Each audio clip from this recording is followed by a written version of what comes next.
the legacy that have bequeathed to us, and I intend to deploy that for Galaxy Backbone, not just in programs or events that you have, but I'm offering a dedicated program on Voice of Nigerian platform on a weekly basis for Galaxy Backbone. Because for me, to whom much is given, much is expected. You have given us much support, and I want to offer a platform for you to be able to tell your story. Respondent ENUGU said that Galaxy Backbone prides itself as a digital backbone of a nation with about 5,000 kilometers of fiber covering close to 28 states in Nigeria. At Galaxy Backbone, we pride ourselves as the backbone of the nation, the digital backbone of the nation. That's very important. With our infrastructure that we control, we're talking of over 5,000 kilometers of fiber covering close to 28 states in Nigeria. We manage 2 data centers, Tier 3 and Tier 4, one here in Abuja, another one in Kano. The one in Kano is actually one of the few Tier 4 data centers in the whole of Africa. I don't think we can count up to 10. According to some people, say there are even only 2, one in Nigeria and one in South Africa. Okay, that are certified by the certifying body. We also pride ourselves in a state-of-the-art security operations center, which we use to defend the cyberspace on behalf of the government. The digital literacy level in Nigeria is still not where we want it to be. And because we are an ICT infrastructure company, we also engage, a lot of times we train MDA staff and even private staff in terms of improving their knowledge of ICT. And we provide consultancy services to a lot of companies as well.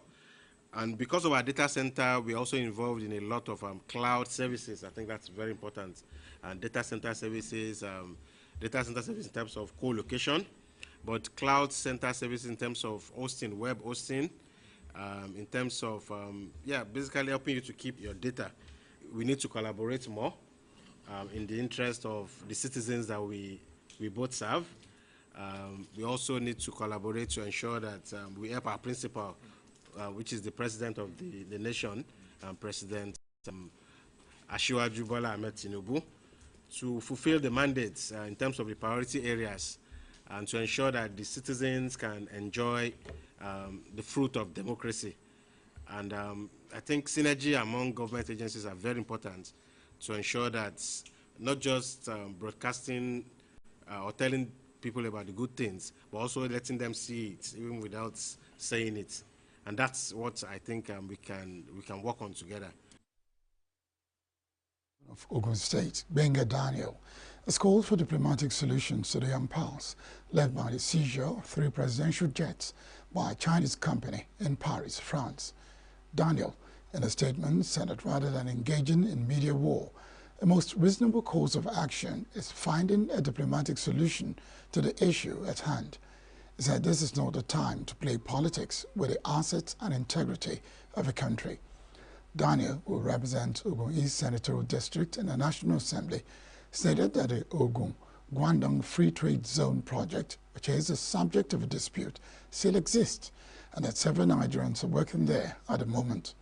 A French court recently ruled in favor of the firm and granted the seizure of presidential jets belonging to the Nigerian government. Former Governor of Cross River State, Donald Duke, has urged the political class to make concerted efforts to restore the hope and pride of youths in the country.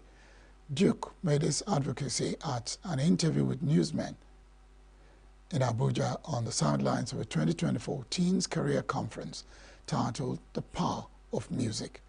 Duke said that the majority of Nigerian youths were not looking within the country for a better future as they turned their attention to other climes. He stressed the need to eliminate quacks who saw politics as a means of livelihood rather than a means of service. Duke attributed the high inflation rates in the country to cost of energy and tasked the political class on addressing energy crisis by converting gas flaring to support the economy. He urged the Nigerian youth to remain focused and strive to mark history that will be remembered for good. Governor Basio II of Cross River State has signed an executive order to protect all communities in the state that are richly endowed with mineral resources from exploitation, insecurity, criminality, restlessness, and unauthorized infiltration. The Executive Order Number 1 of 2024 is aimed at protecting mining communities across the 18 local government areas of a state from insecurity, exploitation, and the unauthorized collection of surface rent from mining entities operating in any part of the state. Otu noted that the order has become imperative to ensure that all mining companies and individuals operating in the state consistently pay their surface rent to promote safety, peace, security, and good governance across the state. The statement signed by the Commissioner for Information, Erasmus Ekbank, the governor said the profiting shall be done in liaison with the Commissioner of Police, that the profiling shall be done in liaison with the Commissioner of Police in the state, taking into account the provisions of the Land Use Act in Section 5, subsection 1A. The Ministry of Environment has said is to follow up with the entities and miners to ensure the restoration and operation of land's integrity in accordance with all relevant laws. Governor Otu also pointed out that the executive order provides the authority to impose and collect surface rents, including the surface rent charge per mineral type, per cadastral and cadastral units, as well as guidelines for collection, the due date for payment from a period of issuance of demand notices, and the remittance of fees to the state accounts. The Nigerian Union of Journalists (ENUGU) Kaduna State Chapter has declared a 3-day mourning period from Monday 19th August 2024 to Wednesday 21st August 2024 over the death of a journalist, Comrade Jacob Haruna Zango, who passed on in active service. Statement in Kaduna issued by the Council Chairman, Comrade Asmau Yawo Halelo, and the Secretary, Comrade Gambo Santos Sanga, described Zango's death as devastating, adding that it is a huge loss to the Council. The statement explained that the National Union considered his invaluable sacrifices for the growth and development of the NUJ at both state and national levels. It enjoined media practitioners in Kaduna State to close ranks and support each other, especially in the areas of human needs, stressing that late Haruna Zango will be greatly missed for his humility and respect for all and sundry. Late Zango was also a former 2-term Assistant Secretary of the Nigerian Union of Journalists, NUJ Kaduna State Council. He was married to a wife and had 4 children. He will be buried on the 23rd of August 2024 at his hometown in Uhuhubo, Ayuba of Zango Kataf local government area of Kaduna State, after a Christian wake service on Thursday at Triumphant Baptist Church, Mararaban Rido in Chukum local government area of Kaduna State. Up ahead, NCS commits to helping revamp the education sector using artificial intelligence. Bayelsa State government describes destruction of power tower in the state as huge sabotage. Details shortly.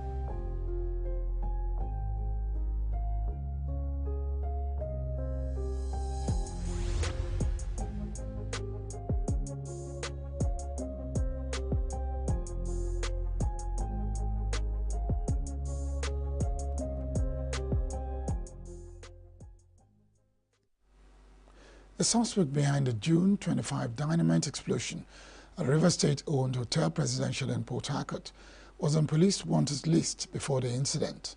This was disclosed by the spokesperson of the Rivers State Police Command, Grace Iringekoko, in a statement in which she gave the name of a suspect as Spirit Josiah. She said the suspect, after detonating explosives and injuring himself in the blast, went to the hospital for treatment, where medical staff recognized him. Josiah, 40, from Kabiama community of Sagbama local government area, she revealed detonated the IED along the Port Harcourt-Aba Expressway, accused them of involvement in multiple armed robberies in the state from 2012 to 2016. She said that the police detectives were actively pursuing leads to identify Josiah's accomplices and sponsors behind the explosion. The Nigeria Computer Society, NCS, has called for the revamping of the education sector to provide access to affordable and easy teaching and learning for all. The President, NCS, Dr. Sirajo Aliyu, who made a call in an interview with the news agency of Nigeria in Lagos, said that the society was looking forward to a future where technology will revolutionize the way Nigerians learn and work. Aliyu said that Nigerian Computer Society as an umbrella body for information technology professionals intended on making the vision a reality by harnessing the power of emerging technologies to drive growth and innovation in the country. According to him, one area that stands to benefit greatly from the NCS efforts is education by integrating AI into the tertiary institutions to make learning and teaching more accessible, affordable, and effective. He stressed that online classes where resources are readily available and students can learn at their own pace will reduce the cost of education, making it possible for more people to access quality learning. He said that the Nigerian Communications Commission, NCC, was already working hard to improve infrastructure, making broadband more affordable so that students can access data for learning, paving the way for a future where online classes are the norm. The Bayelsa state government says the destruction of electricity towers in the state is an attack on the social and economic well-being of the residents of the state and a sabotage at government's investment drive. State Commissioner for Information, Orientation and Strategy, Mrs. Ebiwo Koku Obiai, made this known on Sunday in ENUGU shortly after an on-the-spot assessment of the ongoing works to re-erect 2 out of the 3 collapsed power towers at the Igbogene area of ENUGU. Koku Obiai noted that the recent extensive attack on power lines supplying electricity to the state suggests a calculated attempt making life difficult for Bayelsa residents, and urged the people to join the government in condemning the unfortunate criminal attacks on power towers in the state. Information Commissioner, however, commended the TCN for responding quickly to Bayelsa government's calls to restore the collapsed towers and expressed optimism that power will be restored with a quick commencement of repair works in Bayelsa and 13 other collapsed towers between Okube and Mbiama in River State. Bayelsa State has been thrown into darkness following the collapse of 2 transmission towers attacked by vandals. Transmission Company of Nigeria had alleged that the 2 transmission towers T98 and T99 along the Auda Yenagua 132 kVA line were vandalized on July 29 in the Igbogene community of Bayelsa State. TCN said that the incident caused the collapse of both towers, cutting off the power supply to the state, including TCN's Yenagua substation and the Gbaraim power station.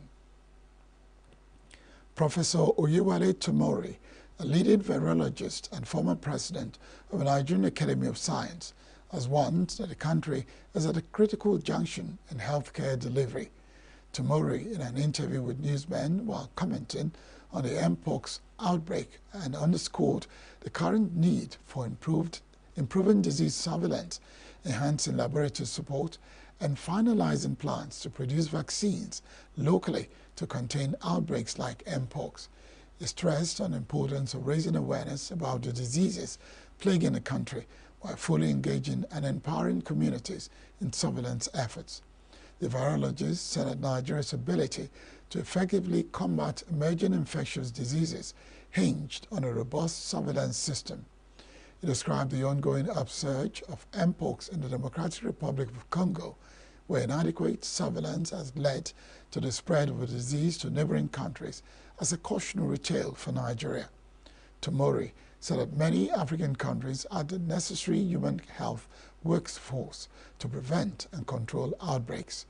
He however criticized governments for failing to provide sustainable funding to create and maintain an enabling environment for health workers. The National Agency for Food and Drug Administration and Control, NAFDAC, in a bid to boost non-oil export trade, has collaborated with export stakeholders to end food export rejection. The collaboration was made known in a statement by NAFDAC resident media consultant, Mr. Olusayo Akintola, on Sunday in Abuja.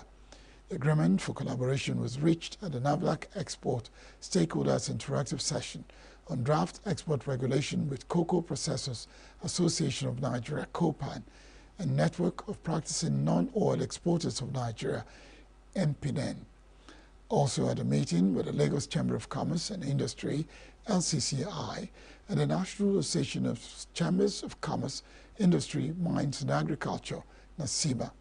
A statement quoted by NAFDAC Director General Professor Mojisola Adeyeye, allaying the fear initiated, expressed by cocoa stakeholders in the draft cocoa regulations posted on NAFDAC website for comments. Adeyeye said the session was aimed at creating a platform to discuss critical issues of trade facilitation and how the agency and stakeholders in the export value chain can forge a common front. She noted that regulations are legalized instruments for the control and elucidation of standards and compliance of all stakeholders in the manufacture, importation, exportation, distribution, and advertising sectors. Adeyeye said that export regulations are just one of the several regulations that are in the process of being gazetted into law, and enabling laws have placed responsibility of regulation and control of the quality and safety of these products on NAFDAC. Operatives of the National Drug Law Enforcement Agency, NDLEA, have intercepted 892,000 bottles of codeine-based syrup worth 6.2 billion naira in street value. The NDLEA spokesman, Femi Babafemi, said in a statement in Abuja that the operatives recovered the drugs from 5 containers. Babafemi said the operation was carried out by NDLEA operatives at the Port Harcourt Ports Complex on River State during a joint examination of the containers with men of the Nigerian Customs and other port stakeholders.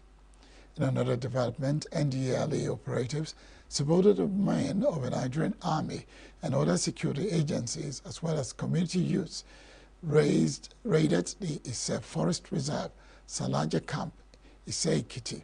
Babafemi said that 21,800 kg of cannabis sativa in hemp on 20 hectares of farm land were destroyed.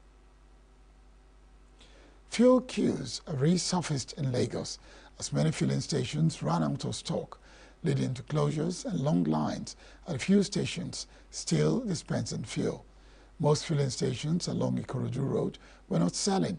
However, the Nigerian National Petroleum Company Limited, NNPCL, and NIPCO at Fadayi bus stop on same road had long queues.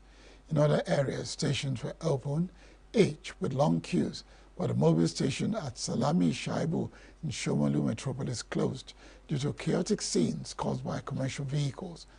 Illegal fuel hackers were spotted along Ikorodu Road, Maryland, Bagada, and Oba, taking advantage of the situation. Some marketers attributed the supply difficulties to the inability of NNPC Limited to pay importers since March. They alleged that NNPCL, being the sole importer, was responsible for the scarcity. Motorists and commuters expressed frustration over the fuel shortage, which has led to long queues and a significant increase in transport fares across Lagos. Meanwhile, Olufemi Shoneye, Chief Corporate Communications Officer of NNPC Limited, clarified in a statement on Sunday that the company was not owing international oil traders $6.8 billion, as some media reports have claimed.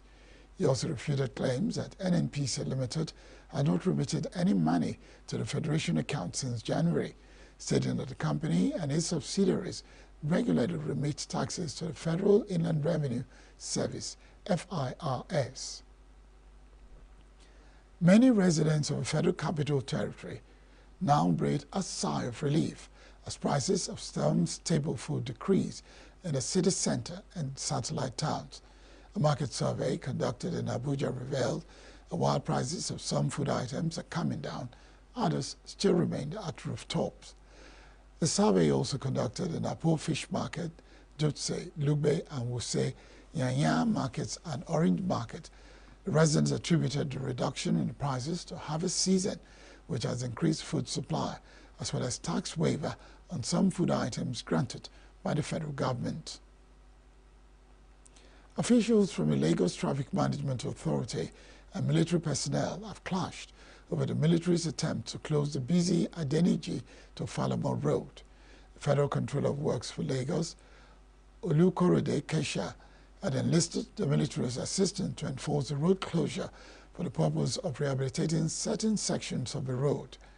The current standoff between LASMA officials and the Federal Ministry of Works regarding the rehabilitation of the Adeniji to Falamo Road began at midnight. Official statement stated that it's customary for their superiors to be informed in advance so that Lagos Ministry of Transportation can communicate the development to the public and make a formal announcement. Senior officer of the Lagos Ministry of Works said that this is not the first time Federal Controller of Works has employed the military in carrying out our duties. Meanwhile, the Permanent Secretary of the Lagos State Ministry of Transport, Wale Musa, confirmed the incident and assured that the ministry was working to resolve the issue. Business news.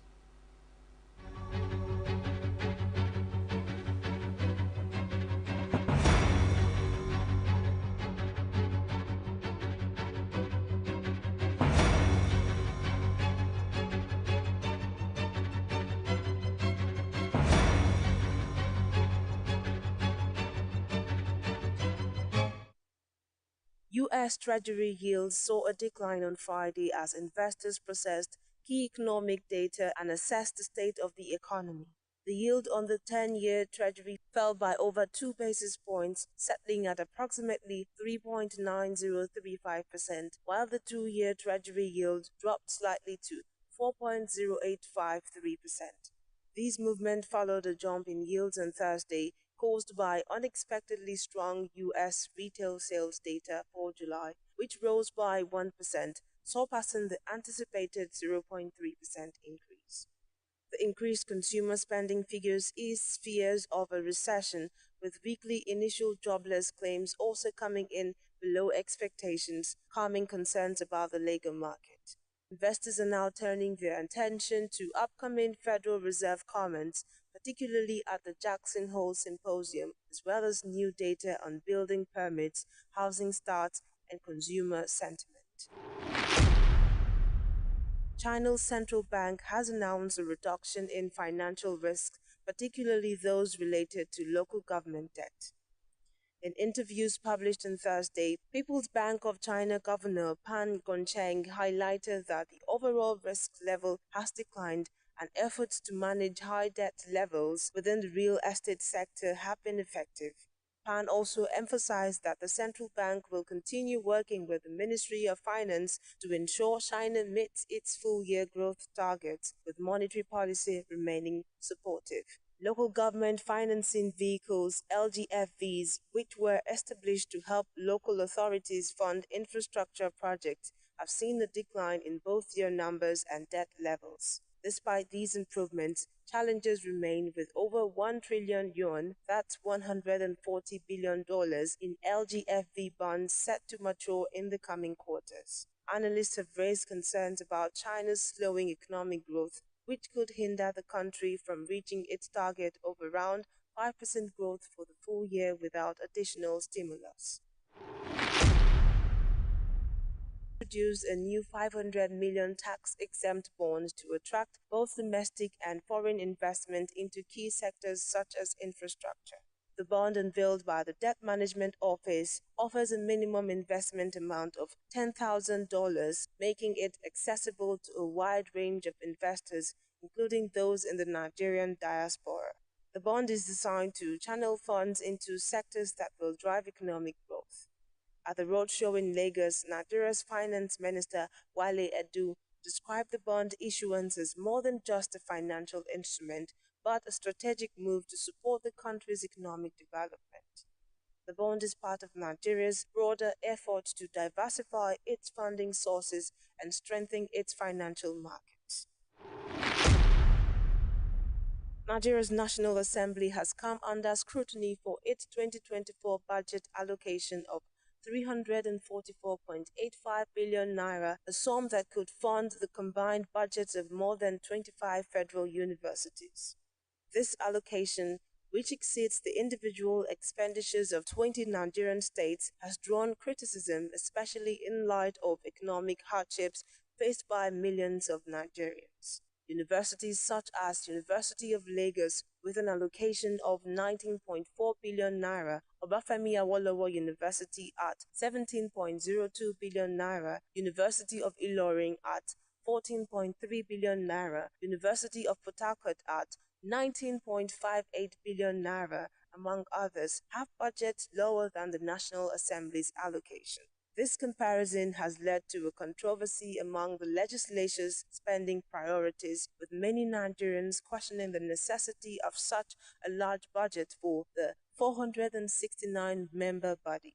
Critics argue that the funds could be better spent on addressing pressing issues in the education sector and other critical areas. Oman's Salalah port has reported a 16% decline in container volumes in the first half of the year as shipping disruptions in the Red Sea forced vessels of the reroute around the southern tip of Africa. The port, located near Yemen's border, handled 1.679 million containers in the first 6 months of 2024, down from 1.9 million in the same period last year. The disruptions were caused by missiles and drone attacks by Yemen's Houthi militants, leading many shipping lines to avoid the Red Sea and Suez Canal. The port operator expects container volumes to continue falling if the crisis remains unresolved. General Cargo Terminal saw a 4% increase in volume, driven by higher demand for gypsum and limestone exports. Despite the challenges, some analysts noted that the port's performance in such difficult conditions was relatively strong. Meanwhile, Dubai-owned DP World reported a 59% drop in first-half profit, showing the broader impact of the shipping disruptions. The Nigerian Stock Exchange wrapped up the trading week with a strong performance as nearly 349 million shares valued at over 7.4 billion naira were exchanged in 7,677 deals. This represents a 29% increase in trading volume, a 112% increase in turnover, and a 6% rise in the number of deals compared to the previous day. The market capitalization now stands at 55.1 trillion naira. In total, 118 listed equities participated in the day's trading, with 23 closing as gainers and 21 as losers. Owando led the pack of gainers with a 9.97% share price appreciation, closing at 35.85 per share. Other top gainers included RT Briscoe with a 9.68% rise, Omatech Ventures with a 9.23% increase, and Computer Warehouse, which gained 6.48%. On the losing side, Learn Africa saw the largest decline, with its share price dropping by 9.97% to close at 3 naira 52 kobo per share. Cadbury Nigeria followed closely with a 9.95% drop. Neymath International Pharma decreased by a 9.17%, and Secure Electronic Technology fell by 8.89%. In terms of trading volume, Guarantee Trust Holding led the market with 90.9 million shares traded. Owando followed with 30.4 million shares, while Japol Gold and Veritas Capital Assurance traded 22.4 million and 21.7 million shares. The benchmark NGX All-Share Index ASI dropped 0.05% in points to close at 97,100.31. That's all on Signature Business Morning News. I am Thompson Natus.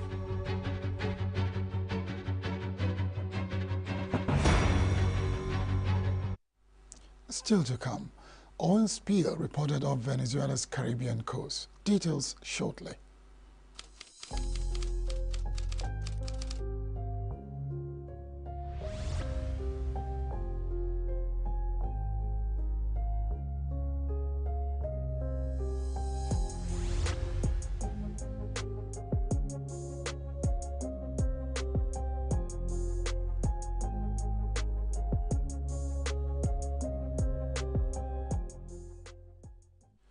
Thousands of Indian junior doctors on Monday refused to end protest over the rape and murder of a fellow medic, disrupting hospital services nearly a week after the launch of nationwide action demanding a safer workplace and swift criminal probe. Doctors across the country have held protests and declined to see non-emergency patients following the August 9 killing of 31-year-old medic who police say was raped and murdered at a hospital in the eastern city of Kolkata, where she was a trainee. A police volunteer has been arrested and charged with the crime. And women activists say the incident has highlighted how women in India continue to suffer from sexual violence despite tougher laws brought in after the 2012 gang rape and murder of a 23-year-old student on a moving bus in New Delhi. The government has urged doctors to return to duty while it sets up a committee to suggest measures to improve protection for healthcare professionals. In solidarity with the doctors, thousands of supporters of West Bengal State's two biggest soccer clubs marched on the streets of Kolkata on Sunday evening with chants of "We want justice." Groups representing junior doctors in neighboring Odisha state, the capital New Delhi, and in western state of Gujarat have also said their protest will continue.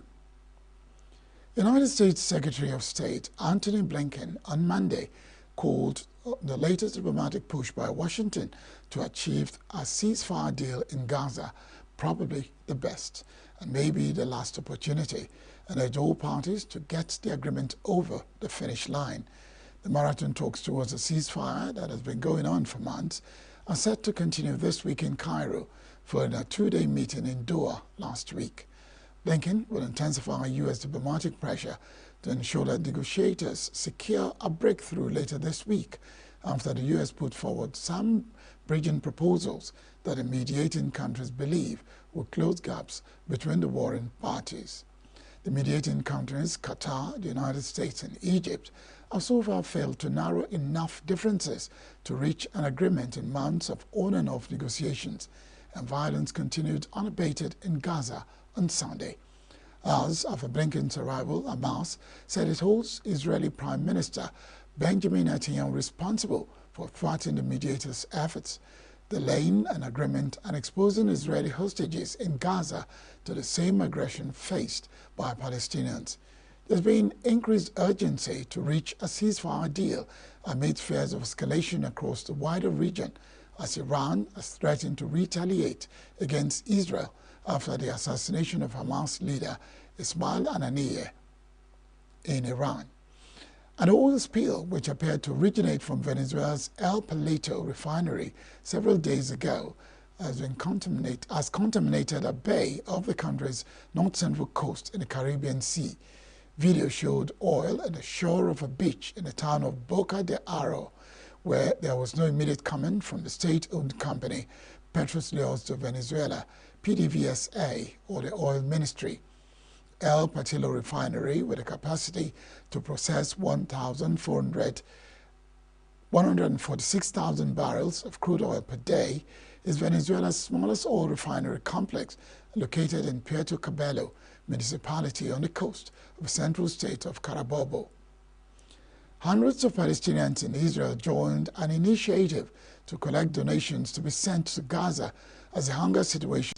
Gaza is on the verge of famine, with the entire population experiencing high levels of food insecurity, half at the highest level of catastrophe, and mass death imminent unless more aid arrives immediately. Paetongtarn Shinawatra, Thailand's Prime Minister, vowed on Sunday to serve everyone equally, regardless of gender, age or diversity, after she was endorsed by the king to become the country's youngest leader. Paetongtarn, in her first press conference as the country's 31st Prime Minister, said that she would continue with all the policies of her predecessor and ally Shrita Thavisin, which includes major economic stimulus and reform, tackling illegal drugs, improving the country's universal healthcare system, and promoting gender diversity. She promised that the government will not abandon its flagship digital wallet policy, but will seek to study and listen to additional options to make sure the scheme is fiscally responsible, and our government policies will be presented to the parliament next month. An Israeli airstrike in central Gaza has claimed the lives of 11 Palestinians, including a mother and 6 children, as reported by the Palestinian Ministry of Health. At Al-Qassam Bataz Hospital, women and children were seen crying over the dead. The war erupted on October 7 when Hamas fighters rampaged into Israel, killing around 1,200 people and seizing around 250 hostages, according to Israeli tallies. Israel's subsequent military campaign has killed more than 40,000 Palestinians, mostly civilians, according to Palestinian health authorities, and reduced much of Gaza to rubble. Israel says it has killed 17,000 Hamas fighters. Russia on Sunday carried out its third ballistic missile attack on Kiev this month, but preliminary data indicated most of the projectiles were shot down on approach, the military administration of the Ukrainian capital said. Said Popko, head of Kiev military administration, said Russians had most likely used North Korean-made ballistic missiles. At the time of this report, newsmen could not independently verify the type of missiles launched. Mykola Olekchuk, the commander of Ukraine's Air Force, said 8 Russian attack drones were destroyed, including 5 out of 8 missiles launched overnight across the country, including Kiev. Kiev Regional Governor Ruslan Kravchenko said 2 private houses were destroyed and 16 others were damaged by falling debris.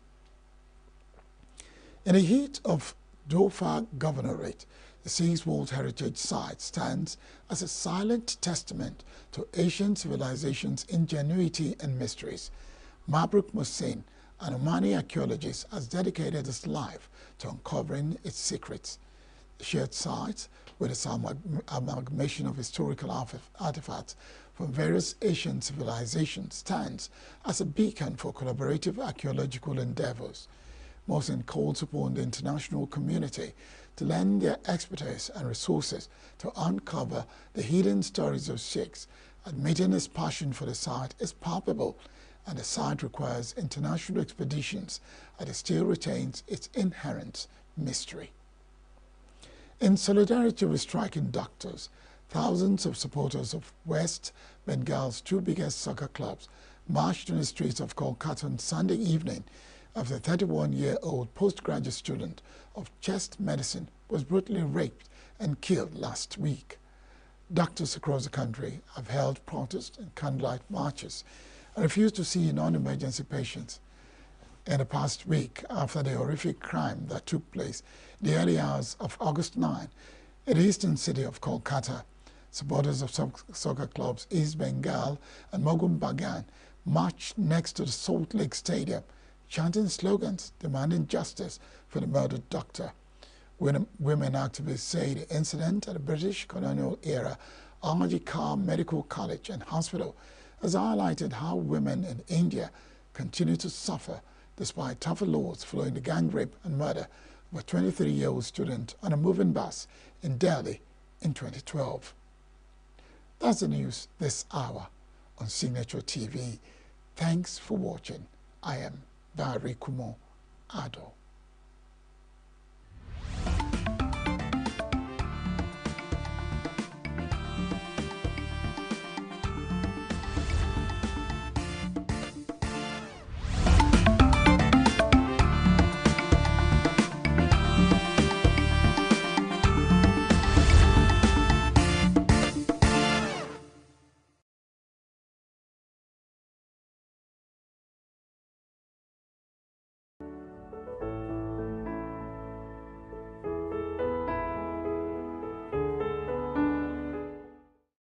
You go to some of our public institutions, because you want to say tuition is free, the laboratories are almost empty. So when you pay money, just like an investor, when you pay, you ask for value. When you see buses in the nation's capital, buses are designed to take 50 passengers. Sometimes you have over 110, 120. That's because they are highly subsidized and free. For me, subsidy, yes, but free, highly no. It shouldn't be free. And this is the only way to be honest, because we're preaching about sustainability. If it is free, we can't sustain it. If masses are going to be paid, it has to be in a subsidized amount of money. Let the government subsidize it, because major thing we are facing now is a problem of transportation, the high cost of transportation. All of us move from one place to the other, goods and services move from one place to the other, but when the cost for transporting goods and services to where it is needed is highly expensive, it will affect the price of goods and service itself. Let Innocent produce buses for Nigeria, electric buses, and let them be carrying people all over 100 naira. Nigerians can afford it. 100 naira. Even if from here to Gawalada, 100 naira. From Ketu in Lagos to Victoria Island, 100 naira. If they do that, the buses, the distance will reduce. You understand me?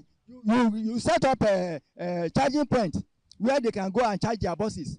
Like in Lagos now, they have a depot for the buses. Let them go there and charge the buses and be carrying people 100 naira. It will reduce the economy. A state like Ebonyi State budgeted 68 million to buy SUVs for their State House of Rep members. So if that can be budgeted, state like Benue, Governor Ilya was saying the budget for House of Rep members to acquire a guy is 60 million. That means Nigeria is wealthy. I think transportation can be made free, but I don't think these people that are making money from this would like to stop right now. The transport sector is a huge sector of the economy, but then the everyday increase in prices, remember, has not made people to be happy about the transport sector. Coincidentally, if the governor can instruct the director or the manager of any transport state corporation that any citizen, not only even their citizen, any person that come to their office that are looking for assistance of the transportation from their state to another state, or interstate or intrastate, they should be giving them, consider them free or complimentary board ride of transportation from point A to point B. The lower people, the less privileged, the state government should make it, and students, the old people, they should make it free to them. Really affecting. Like if you can see people moving over there, everybody are trekking, they cannot enter transport because of the cost of transport and all that. People go a long distance, 1 mile, 2 mile trekking because of no money. And not only that, a lot of criminal and all that. I know I have lost out to 4 phone where I was trying to see how I can get a cheaper car because where I want to go, then charge me a lot to take me to that place. The first time I lost my phone, second time I lost my phone. And it's because of hungry, that is why those boys increase in robbery. Abuja is not working very effectively. You know.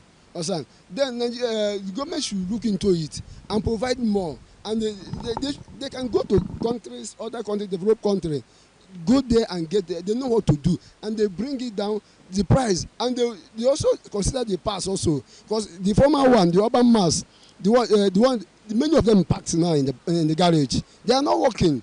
And they ask, they say this one has a small issue, this one has a small issue. Which day are they going to visit? So the government need to sit up to put these things in order. That is voices from the streets, where people express their opinion about different policies of the government. From the nation's capital, Abuja, I am Nasiru Usman, reporting for Signature TV.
Welcome to E-Vibes, the entertainment show on Signature TV.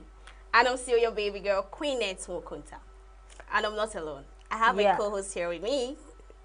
Yes, she's not alone. She's with Laomi Adeyemi. We are here again to make you enjoy yourself with amazing entertainment gists. Yeah, we're here to make you get you buzzed up. So get ready. First of all, we have interesting story for you. Jamaican dancehall star Buju Banton has traced his roots to the Igbo tribe in the southeastern part of Nigeria. The singer revealed his Igbo heritage during his recent appearance on the popular Drink Champs podcast. Discussing his cultural lineage, the dancehall icon revealed his tribe to the Morans, who originated from the Igbo people. Buju Banton, however, expressed deep concern over the current situation in his country, where he claimed that indigenous Maroons' lands are under threat. The reggae legend accused the Jamaican government of allowing the influx of Chinese and other foreign nationals into the region, leading to the displacement of the Maroon community. Recently, Banton stirred the hornet's nest after criticizing Afrobeats for lacking impact and biting off dancehall without paying respect. So, you know, that was last week, right? Banty came up and was like, Afrobeats are giving memes in their lyrics. Yes. No, it wasn't memes per se. He was saying that they're not singing fuckery things, like things that are not showing that, okay, yes, this is Africa, things that liberate us, you know. I remember he said something about freedom and all. So now he's claiming he's an Igbo man. I'm surprised. I'm really surprised because we know him as a Jamaican. What's the song he sang again? I think it was Destiny. Was it Destiny song? Destiny. I'm like, you can't even I know bites mouth. All right, so I'm actually wondering, like, what's the lineage of him being an Igbo person? I mean, you know, usually there's this thing that people do now that if you're an African, you try and trace your roots, especially, you know, those that are not in African countries. Like, you know, there are blacks that are not in African countries. No, that's so true. They try to trace their roots and, okay, where are you from? So maybe that's what he did and he feels like he's an Igbo man now. Welcome to the Igbo nation, brother. Officially welcome. Yes. He's a legend. He's a legend, especially in reggae music. He's a legend. That's so true, that's true. Why not? So in other news, Daniela Braga is recovering from a recent break-in. She says that she came home to find burglars has ransacked her house and made off with a huge haul. Law enforcement sources say Daniela arrived home late Tuesday night to discover her place has been burgled. Although the burglars were gone by the time she arrived, her loss was estimated to be over $1 million, which is not chump change for even the wealthiest celebs. The LAPD is investigating, but there has been no arrest so far. We are told the thieves smashed the back window to gain entry, then stole 2 safes, multiple designer bags, and a ton of jewelry. Daniela's IG post showed that the criminals took every piece of jewelry in the house, including her engagement ring and wedding band, and tore apart her closet too. She says she and her husband are feeling violated and the invasion of privacy, and they are lamenting all the sentimental objects they lost, such as their baby's ultrasound picture and the jewelry ones belonging to the mother-in-law. This is the latest in a string of LA burglaries, with everyone from Tom Hanks, Rita Wilson to Sarah Hyland and Bad Barbie taking a hit. Celebs may want to invest in even more security because these burglars seems to be running rampant in LA. Yeah, because I'm wondering how she's going to recover from this. Yes. Your engagement ring was stolen. No, the mother-in-laws. Oh, okay. Mother-in-laws, yes. But, but still, it's very important. It's an important jewelry Baby's to you. ultrasound. That was what blew my mind. What do they need that for? I don't know. You want to sell it or something? I really don't don't know what they want to use I it know for. it's really sad to say that, okay, because I'm a celeb now, I'm not safe anymore. Do you get? And I thought, okay, as being celebs, I thought they usually have like the highest security bouncers filled everywhere in their house and all the rest of them. Maybe it's only for events and shows. Though you're a celebrity, you should know that you have haters. True. Somebody would invade your house, but how is she going to recover from this? The fact that she actually deleted this statement from her story. Yes, yeah. So I'm wondering, is it that maybe the law enforcement told her that she should take it down, that they're still trying to investigate? Yeah. Or maybe the emotional part of it. Maybe people there's traffic on her DMs and all the rest, asking her how you doing and all that. You know, sometimes you just need to leave social media to get your breath back. It is well. We just hope that everything... Even in the well. Yeah. We just hope that everything turns out well for her. Okay. The journey has come to an end for the steez and flourish in the Big Brother No Lose Guard house. The first evicted housemates last night were the steez pair, made up of Toby Forge and Mayor Frosh, followed by Ruthie and DJ Flo of the Flourish pair. It was a night filled with twists, turns, and everything in between. Unlike other eviction nights today, the custodians, Wani and Handy of the Wani ex-Handy pair, had no power to evict a housemate, rather save a pair, and they saved the better pair from eviction.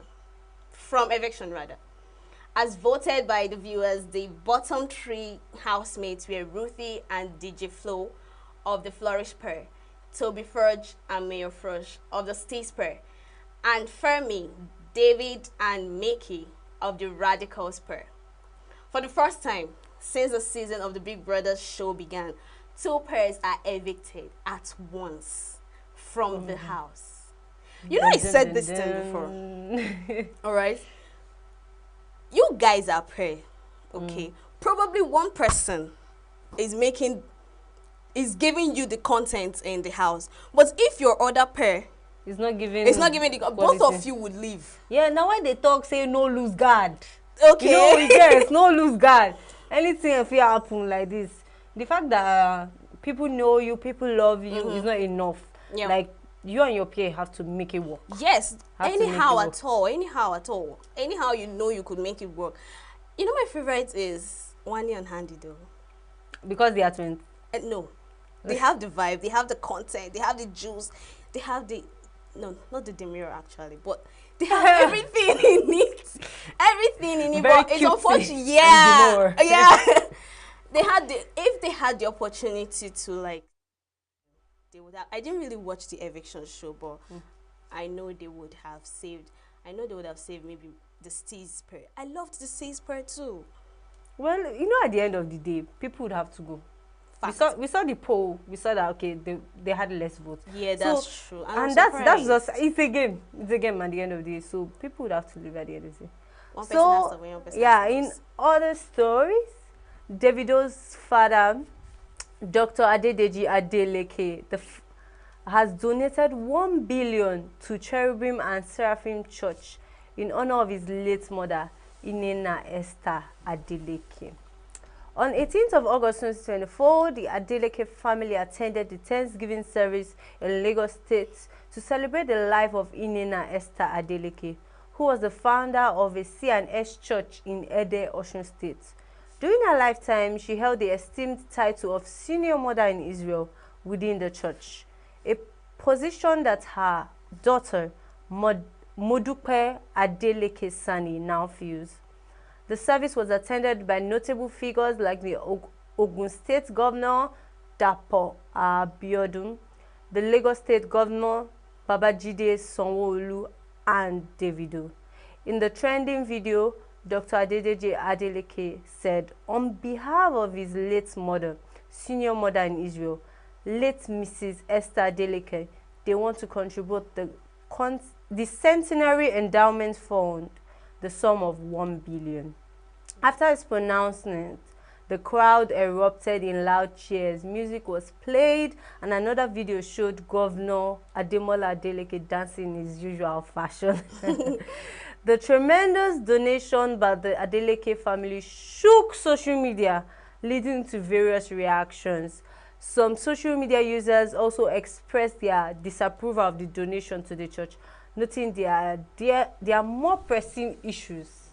There are more Wait pressing concern issues. you. No, wait till concern you, really. Like, if you really think about it, it's his money. And he's trying to honor his late Mother, senior mother in Israel, which her daughter is taking over the step. So, I mean. Yes, like, it's his money. If you use 1 billion is what is enough to honor his mother. Yes. We're talking about honoring someone's mother. And I'm sure that 1 billion to him is like, I have this money. It's why not? It's Why more than can't enough. I? It's for my mother. Yes. Do you understand? Yes. I feel like Trust you can't Nigerians place a now. price to sentimental value. You can't place. Not tell him that he can't put, because they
Yeah, welcome back. You're still watching E-Vibes, the entertainment show at Signature TV.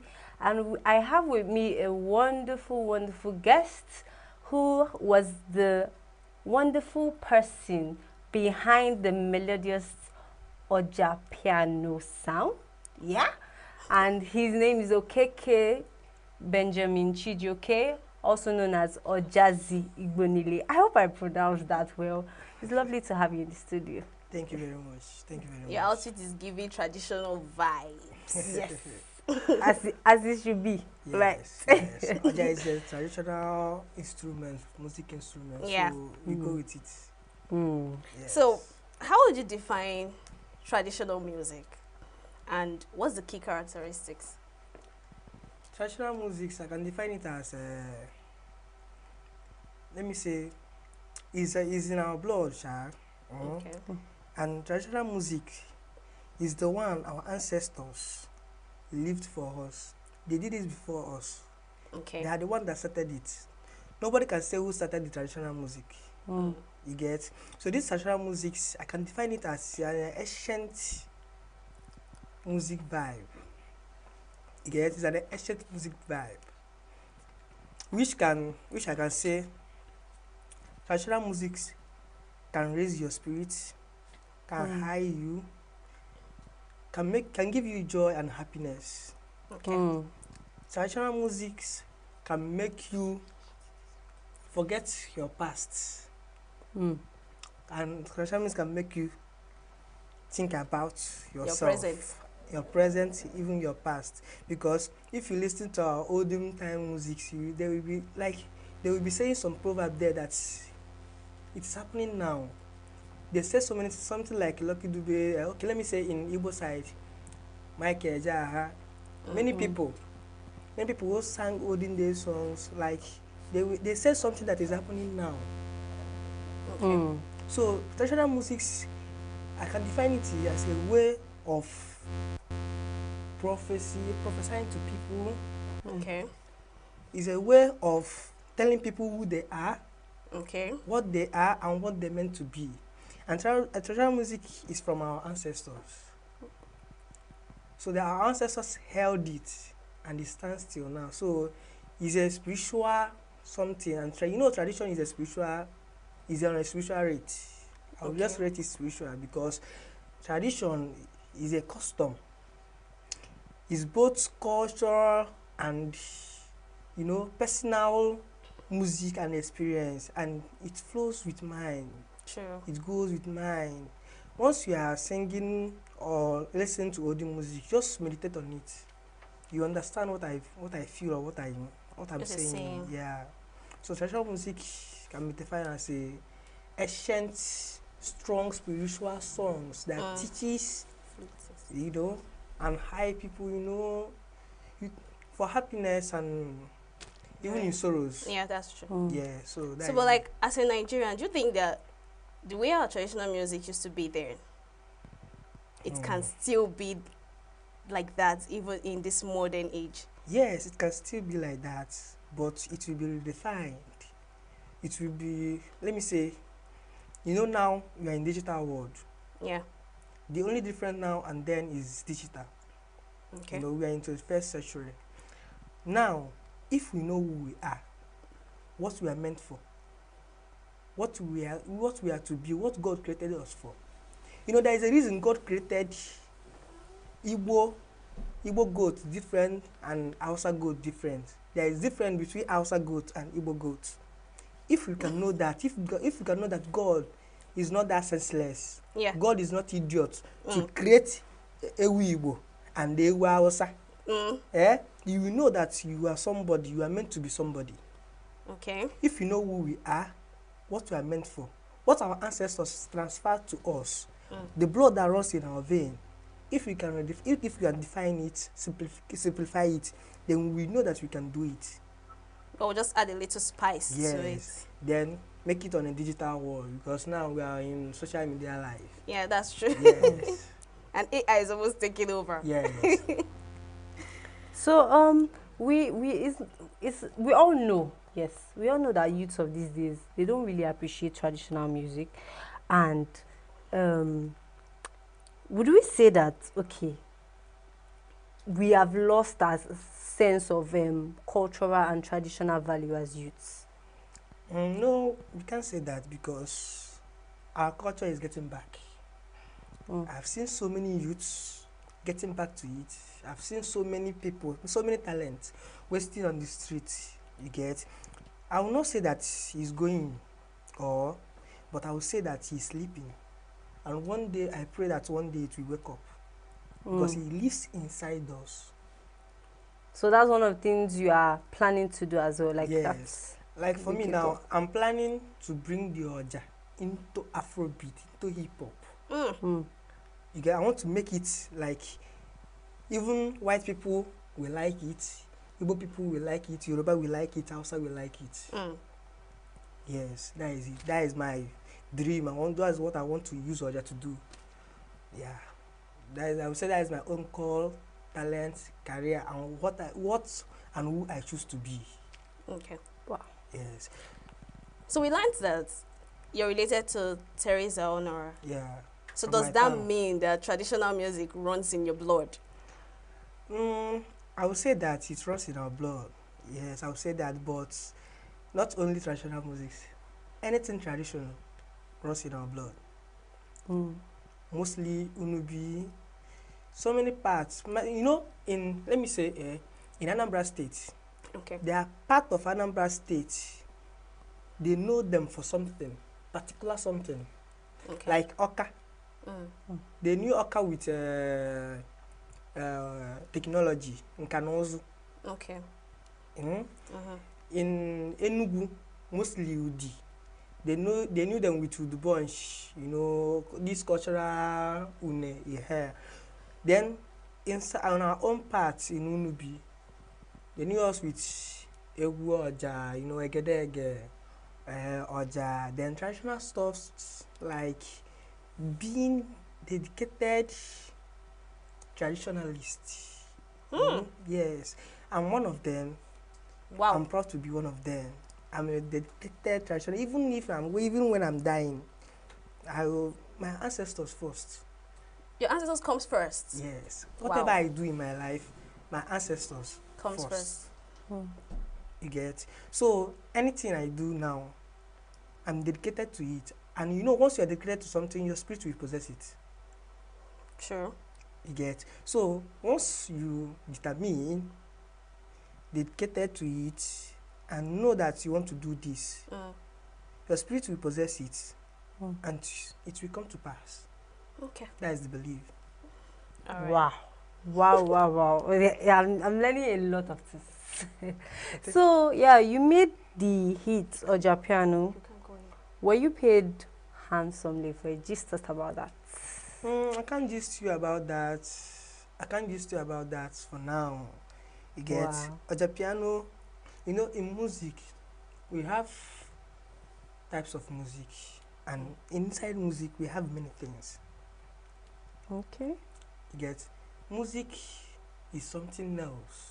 People don't understand. Music is another world.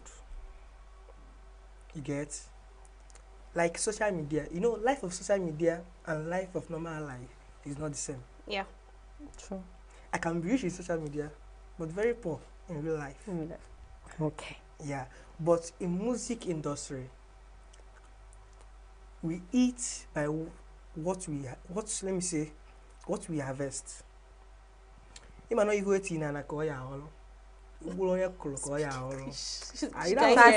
Translate for the non-Igbo here. Okay, you know, if you let me say that you plant tree, the tree may grow today, but will not feed you today.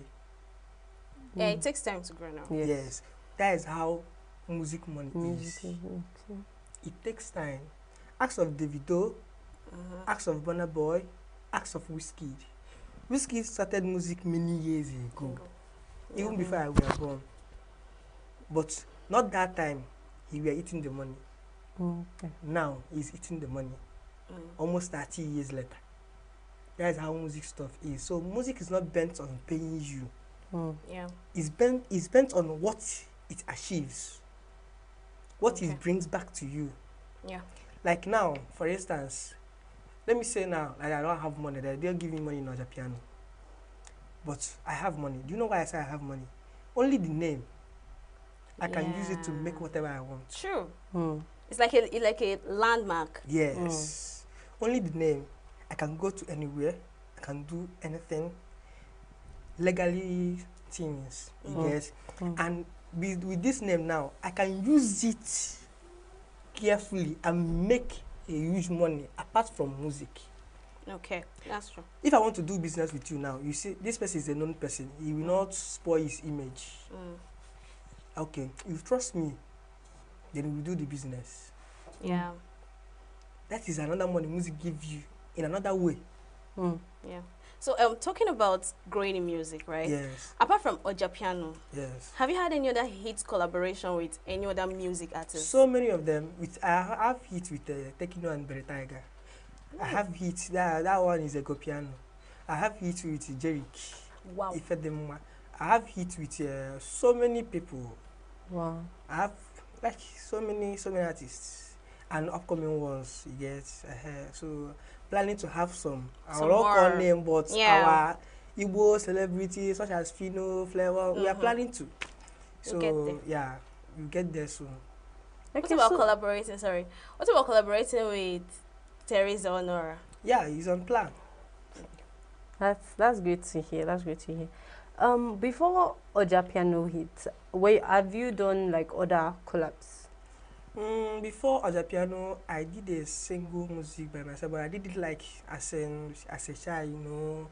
Let me say 2022, I dropped a music, just a flute music, you get.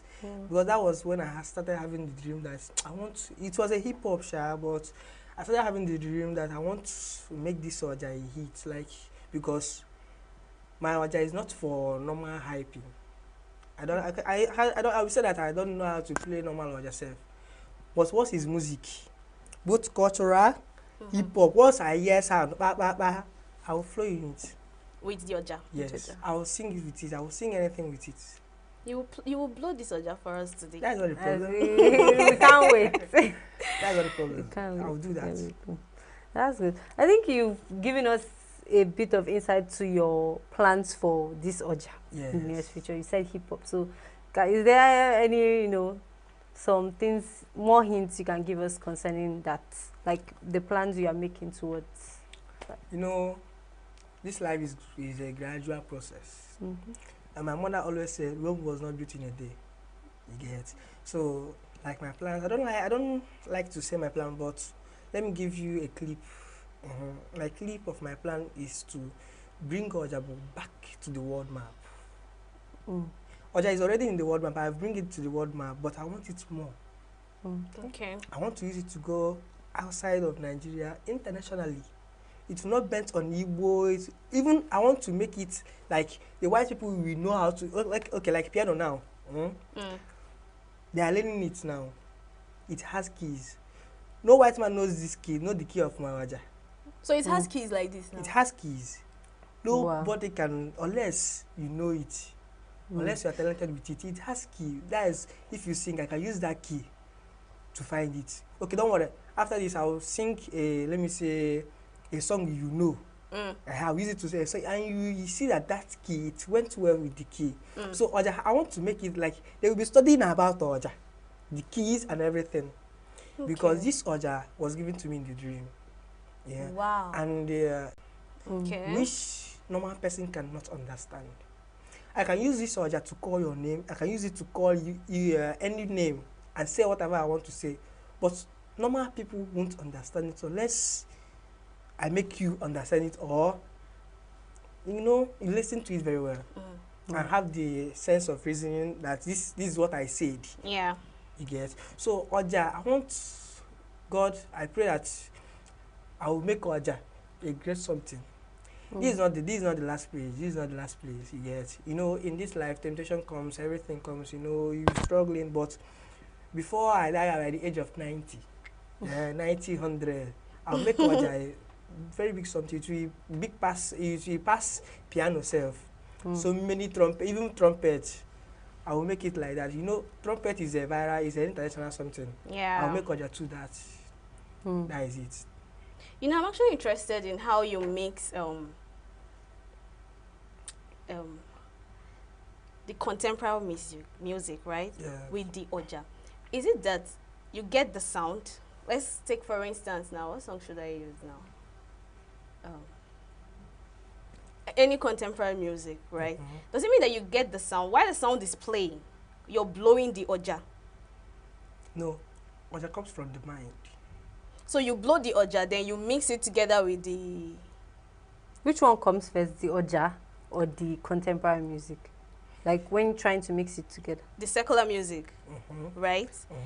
Do you blow the Oja while the contemporary music sound is playing? Like this secular music we listen to now, like Rema sound now. Do you blow the Oja while the sound from Rema music is playing? Then you record, because I've watched some of your videos and I noticed that traditional, which is the Oja flute, and the contemporary music sync together. Like so. All right. So I'm wondering how you get that to be done. For me, personally, once I hear the sound, just the beat, the sound I will play will come to my mind. Okay. Exceptional sound you haven't heard before. Okay. It come to my mind. And once it comes to my mind, it will flow in my mind. And once it flows, watch some of my videos, I always close my eyes. Once it flows and I'll put my hand in my mouth, it will come out like that. And you just record? Yes. So you make your own contemporary sound? Yes. Wow. That's amazing. That's wow. Yes. Okay, we would love for you to, do a short performance for us, like play the Oja. Let's enjoy the melodious sound. I will start with cultural praises. Okay. Okay. But he will be in Igbo. Okay.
Thank Oh you. my Thank God. you.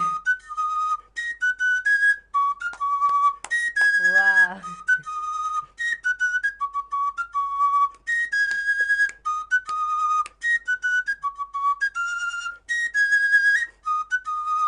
Wow. Wow.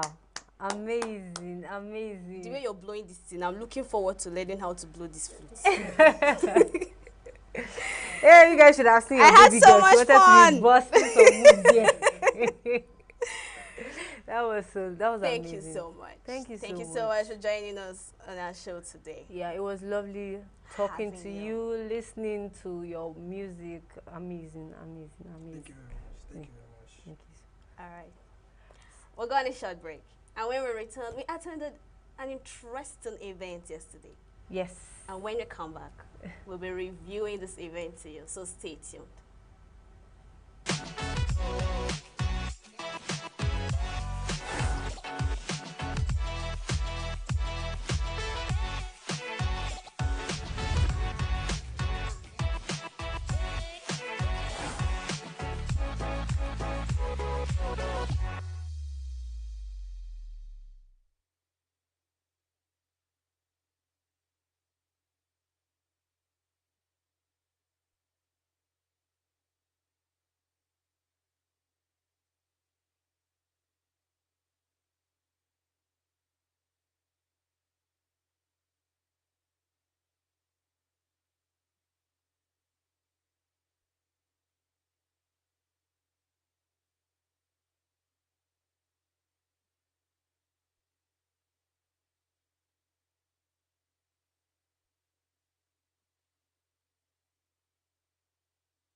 Yeah, welcome back. It's still E-Vibes, the entertainment show at Signature TV. And like Queenette said before we went on a break, we attended a wonderful event. Yes. Yeah. Yesterday night. Yeah. Last night, I mean. Jokes and Dives. Yes, Jokes and Dives at Baseland Mac. Yeah, Baseland Mac. So it was amazing. It was amazing. A cracked up event. Yes. Where you laugh out loud. Right. With MC for God, it was so amazing. It was I laughed and laughed and laughed, even though I didn't even understand some of the Igbo things. So amazing comedians were around, like legendary comedians. Yes, MC Fashion. Yeah, Twins. Cleanse the drum. Oh my God, Twins Paris was there. I laughed my. So instead of me to just be listening to us shouting out that we laughed, maybe you need to watch this. Let's show them this video. Yeah, watch the video. And after the video, we'll be going, and the show will be a wrap.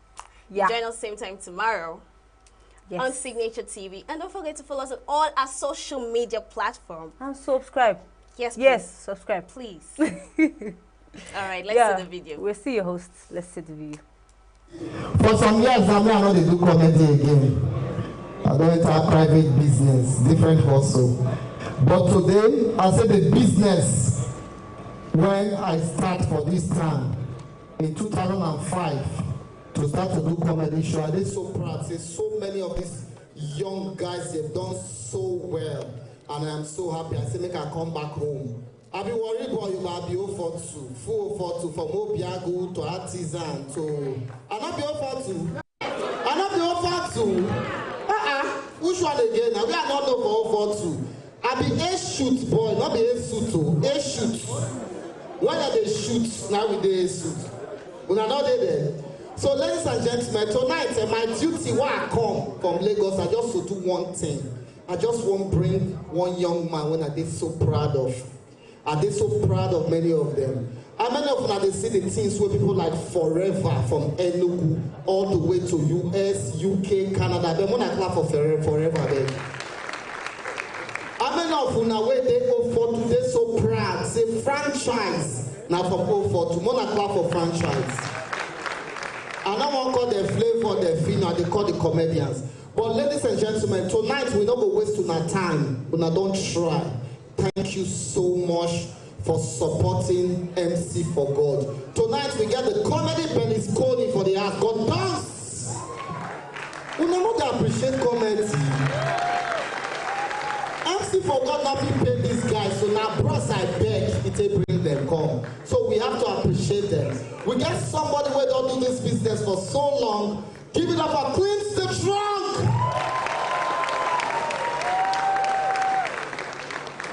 And we get my boy from Lagos. If you want to see passion, put your hands together. We got passion in the building. We still get more comedians, but what you go do now is I will bring the young man we let all of us come here. Make una not form my hand. I want make una on our phone, make una on the lights, make we do like say we die.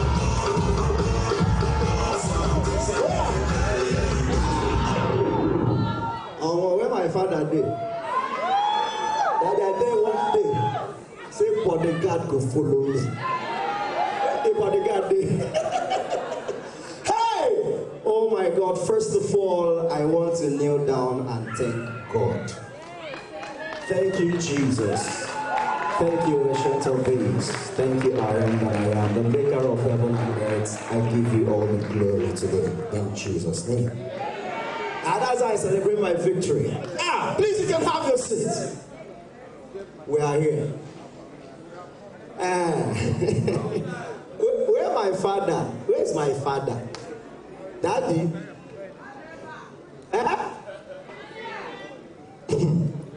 More than all lights way there. Daddy.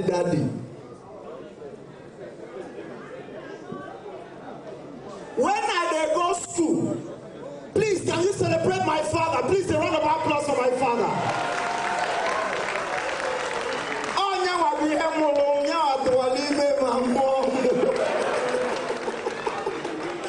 Daddy, and the problem is that we're proud and warm. I am below the church. Below the church, get out. The country don't rumble. Nigeria is in a state of Buhari changed Nigeria in June. Tinubu changed Nigeria in June. Now everywhere. The solution to Nigeria problem, I mean, they say the country, everybody get alert. You wake up, see 15 million from sales of Nigeria. You have 4 months to back at. What do they do? Ghana. Cameroon, all of us go to meet up. Even one them can be better. Registration 20,000. Now I say, why not pay and escape poverty? Now pay 20,000. Then give us date. They say, more reach there. 9 o'clock, 7, I don't reach there. God, I beg you. The people who want to teach us how to make 1 million in a month, now Okada carry them come on. God, I beg you, they don't took me. Okada. When the man come down, I see saying get bow leg. I don't know saying I shoe don't chop. So far. And they take off to collect my money back, but if you see the man eye, if you see eye, you go add 2,000. The eye be like that. Yeah? You say, I don't owe. You say, if you don't owe. If you never owe, you know when they wear recommended eyeglasses. What if the color of my shirt? What if the color of my shirt? Now blue. If they answer, I put pink. The country, you know, when I travel, go Canada. ENUGU man, come, let's celebrate this guy, man. More clap for him, I beg. ENUGU, more clap for MC for God now. Una don't make a way, any day while they do show me are they slim. Baba, what happened to you? You don't say as he be now. Last week, this fool called me Frances. He get one headache where they need me. Say the headache, no, they go. How far? Good to be home, boy. Anyway. I went to one place, Chelsea, and they look for Oyibo dog. If you see how they move, and they do, dog no even answer me. If you hear the names, this dog, the answer for abroad. Danny, Tenny, sweet, sweet names. But check the names, what they call our dogs here. Tiger, Hitler, Osama. Bad names. Now for abroad, people, they study veterinary medicine now. My friend will study vet for UNN, the guy na makeup artist now. Nigerians will never go hospital. Now animal, they carry go hospital. Now this country, you go there. You go call your friend, Baba, they get a spell, they do me. Now your friend will tell you, you don't take Peter Cola. This country.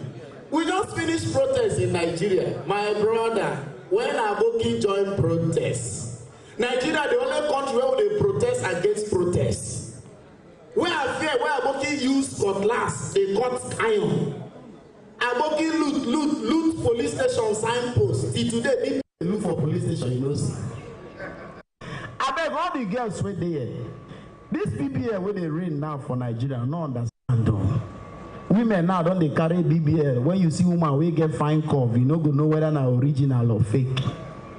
There is a region in Nigeria, the Igbos, they understudy every business for 7 years.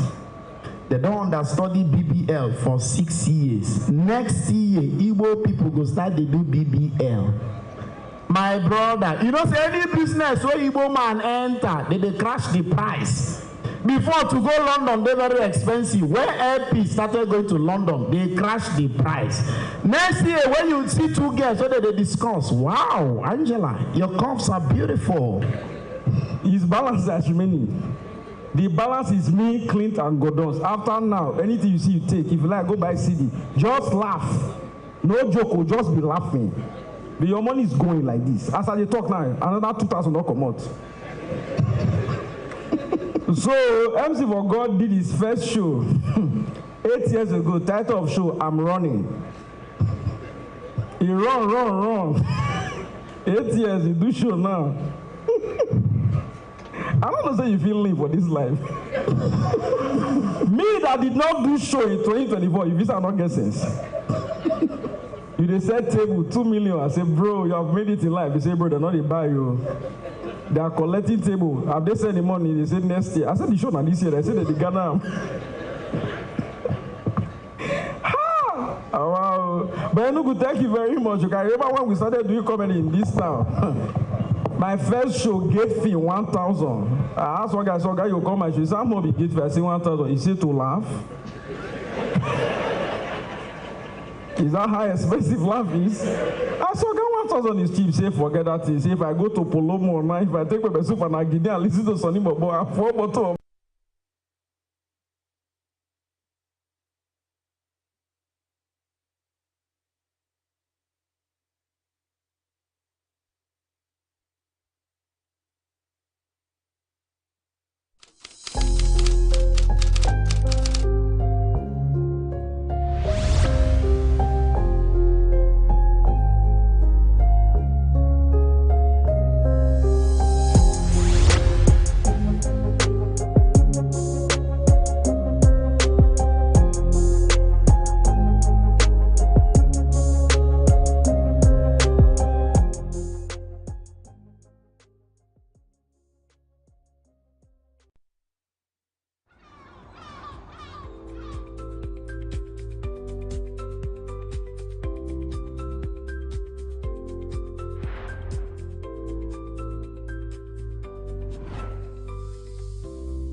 A warm welcome to you. This is the Signature Morning on Signature Television. So a whole lot lined up for you today. Of course, you know, we'll keep interrogating this issue as it relates to leadership, because we believe that everything rises and falls with leadership. Charles is my name. You're welcome. And I'm Chomalina. I know a lot of us were bewildered by a lot of things happening in the country and outside the country. But like Charles said, do join us today as we'll walk through the aisle of everything, every of the packages that we have for you today. We'll go straight with the newspaper headlines. And for the newspaper headlines, we start with the Nigerian Tribune. But before we continue with the Nigerian Tribune or the newspaper headlines, we'll go for a short break and we'll be right back.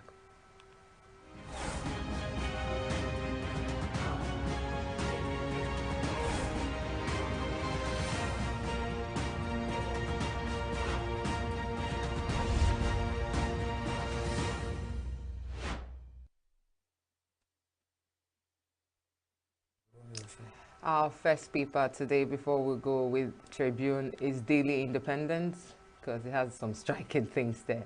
And on the Daily Independence, low purchasing power locks out retail investors from rights issue. I'm not eyeing Tinubu's job, says Ganduje. That's on page 7 of the Daily Independent. Alleged 21 million jumbo pay account for running costs, Serap tells NAS. ENUGU poll, PDP raises their alarm over arrest of party chieftains by police. Benue tops child trafficking list in Nigeria for 3 consecutive years. On the Nigerian Tribune this morning, below the masks, disclosed National Assembly running costs or face legal action, Serap tells Akpabio and Abbas. Uncertainty over federal government's plan to boost food production. With the rider, governors yet to provide plan. They are working on it. Presidential spokesman. That's on page 2. We are not owing foreign oil traders $6.8 billion, says NNPCL. Nigeria's public health in need of urgent improvement. Tomori. Federal government's $1 trillion economy. SEC rolls out initiatives to attract new listing. Okay, and on page 4, presidential jet seizure. Another can of worms opens. Amosu Utomi trade words over OPIC land investment. Reno Mokri to Obi, why insecurity should not be politicized. Businessman excretes 88 wraps of cocaine as NDLA intercepts drugs in noodles at MMIA. With the rider recovers 6.2 billion naira worth of cocaine bottles at One Port. And the second rider arrests 70-year-old man, others in raid of Ekiti Ogun forest. May June Wase, how schools candidates can get withheld results released faster, says WAEC. I'm moving over to the Punch. And on the Punch this morning on page 2, food crisis may worsen as flood hits to 10 states. With the rider, farmers groan as floods ravage farmland in Sokoto, Kano, Kebbi, 7 others. SEMAs seek government help as drought dry up crops in 4 states. 31 states risk flooding. NNPC battles deepening fuel scarcity. Black market booms. Police detectives hunt 20 varsity students abductors. Okay, presidential jets. Abiodun consults federal government as Otami tackles Amosu. Civil servant screening on IPPIS portal ends Friday. Federal government. Federal government eyes $2 billion from local dollar bond sale. Fake degrees. Federal government orders varsities to submit matriculation lists. All the details on the Punch newspaper this morning. We're moving over to the Daily Times newspaper. On the Daily Times this morning, just below the mast, Utomi Amosun trade tackles over contract violations with the rider and was a victim of Amosun's violation of contract terms, says Utomi. Otomi suffering from an entitlement mentality, says Senator Amosu. Fuel queues resurface in Lagos amid stock shortage. FIRS targets 19.4 trillion naira, seeks legal framework for cryptocurrency taxation. Drought. Kogi government, Afan seek divine intervention. On page 2. Sarab to Akpabio, Abbas, disclose National Assembly running cost or face legal action. And Tinubu departs Abuja for France today. On the Vanguard newspaper this morning, below the mast, why grains importation won't happen soon by stakeholders. Sarab to Akpabio, Abbas, disclose monthly running cost of NAS. Medical students abduction, Governor Aliyah, NMA, Health Ministry task security agents on rescue. NNPC blames distribution challenges. Independent marketers sell at $9.50 per litre. Minimum wage. We won't accept unauthorized recruitment into agencies, says federal government. Bad economy.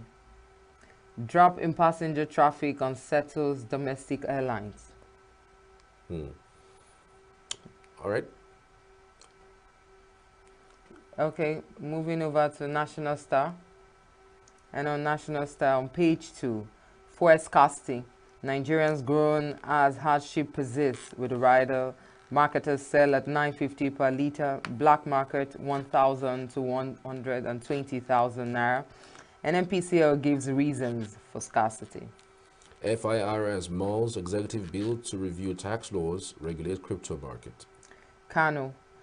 Governor Yusuf orders probe of contract award to Kwankwaso's brother. I have no 2027 presidential ambition, says Ganduje. You are a patriot. Governor Bago hails IBB at 83. Power Minister assures steady electricity beyond rainy season. We have demystified cancer, says Hakim. And moving over to Daily Trust. And on Daily Trust this morning, no NAS approval for new presidential jets. And that's all we have for you today on newspaper headline. We'll move straight to review it this morning. And to do the review with us is no other person than Mr. Chris Maduka. Good morning, Chris. Good morning, Choma. Good morning, Charles. Good morning, to all who are listening and watching us. How was your weekend? Well, my weekend was good, and thank God for everything. Okay, so straight with the newspaper reviews, and one of the headlines, I would like to start with the fact that Ganduje is saying he has no 2027 presidential interest. You are in love with Ganduje. Why is he the first on the headlines? No, because it's something I will just move on, because it seems like something that people just, it could be something someone threw there so that he will withdraw, no interest of him trying to. If Ganduje does not have interest and ambition to run for presidency in Nigeria, then he does not have ambition. And that's clear. Then we watch him. And just like every politician in Nigeria, when they give you a word, you have to take it with a pinch of salt. Because for now, the politicians always tell you, it's not what they said in the morning, they will tell you in the afternoon or in the evening. And we are all alive in Nigeria, we witness that. So the only thing we take is the word we had now from our Honorable Ganduje. Because it sounds like he's a political, a very patriotic political man. For closing every other issues, he is a good party man. And the APC cannot be a house divided against itself, because assuming you are sitting as president, and before you know it, the chairman of your party is already saying, I am eyeing your job. And that would be a very big, crack in the house. I think that's all we can talk about that. That's all we can talk about. I mean, Ganduje is one guy that has been in the news lately, not for a very good reason, though. There has been a corruption allegation on his table. Recently, they said they have taken away the documents, indicting him during the last protest. So it was stolen. I did the rats. the snakes and stolen that. And then it remains as that because I'm not a rat catcher or a snake charmer. If the documents have been stolen, it's stolen. Nigerians are all watching and listening. And like you said, for somebody like him, if he feels that he has already have enough, in his basket, to come and put on him that he also eyeing the position of the president. It's another, do they want to kill? It's like, when I want to kill me, I don't want to run, and let me deal with the issues I have in my hands. And I think is sensible enough, at least for now. That's what I keep saying. We had it this morning. Today is 19th day of August 2024. And the headline says, Ganduje, no ambition for presidency. Let's leave it at that. Are you putting it on him? No, I'm not a lawyer nor senior advocate. We saw the posters online. Yes. I mean, so it's possible. No, is this not the first time we're here seeing posters? You see Abuja, the printers are making their way, people who come up with it are making their way. Before you know it, you will sit down here, they put you behind Charles in a poster and said, Charles Pius, running for the presidency of Signature TV, and Chomalina is the vice president, and then you begin to swear to God, I have not, you call your president and say, to God, I have no ambition. President, don't suspect me, and then your PA will come up. It's the job of those unscrupulous elements. They want to put my principal in difficulty with his principal. That kind of thing that can happen. That's it. So that's how we think about it. So Ganduje, you don't have ambition for president. Deal with issues on hand. And remember, in some quarters, they've nicknamed this gentleman. This is a strong party. He has been polling parties have been prominent in Nigerian political scene. Some people have said Gandu dollars, Gandu what, Gandu naira. But that's what you get when you're a prominent Nigerian politician. So you have to watch your ways. Okay. So on Serap telling Babio and Abbas to disclose the running cost for NAS.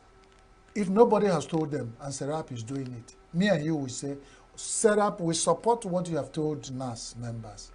Because you can't be running and then you hide your own wahala and everybody, all eyes are on the presidency. Tell us how much it costs to run National Assembly for 1 day, for 1 week, for 1 month, then for a quarter, then for a year. That's transparency and accountability we are asking for. If it was another organization asking for this, I would have even raised an eyebrow. But Serap has been suing for as long as I was a boy. And we haven't seen anything that has come out of this suing. Tomorrow they say, federal government should reveal the amount of money that they spent in this jet.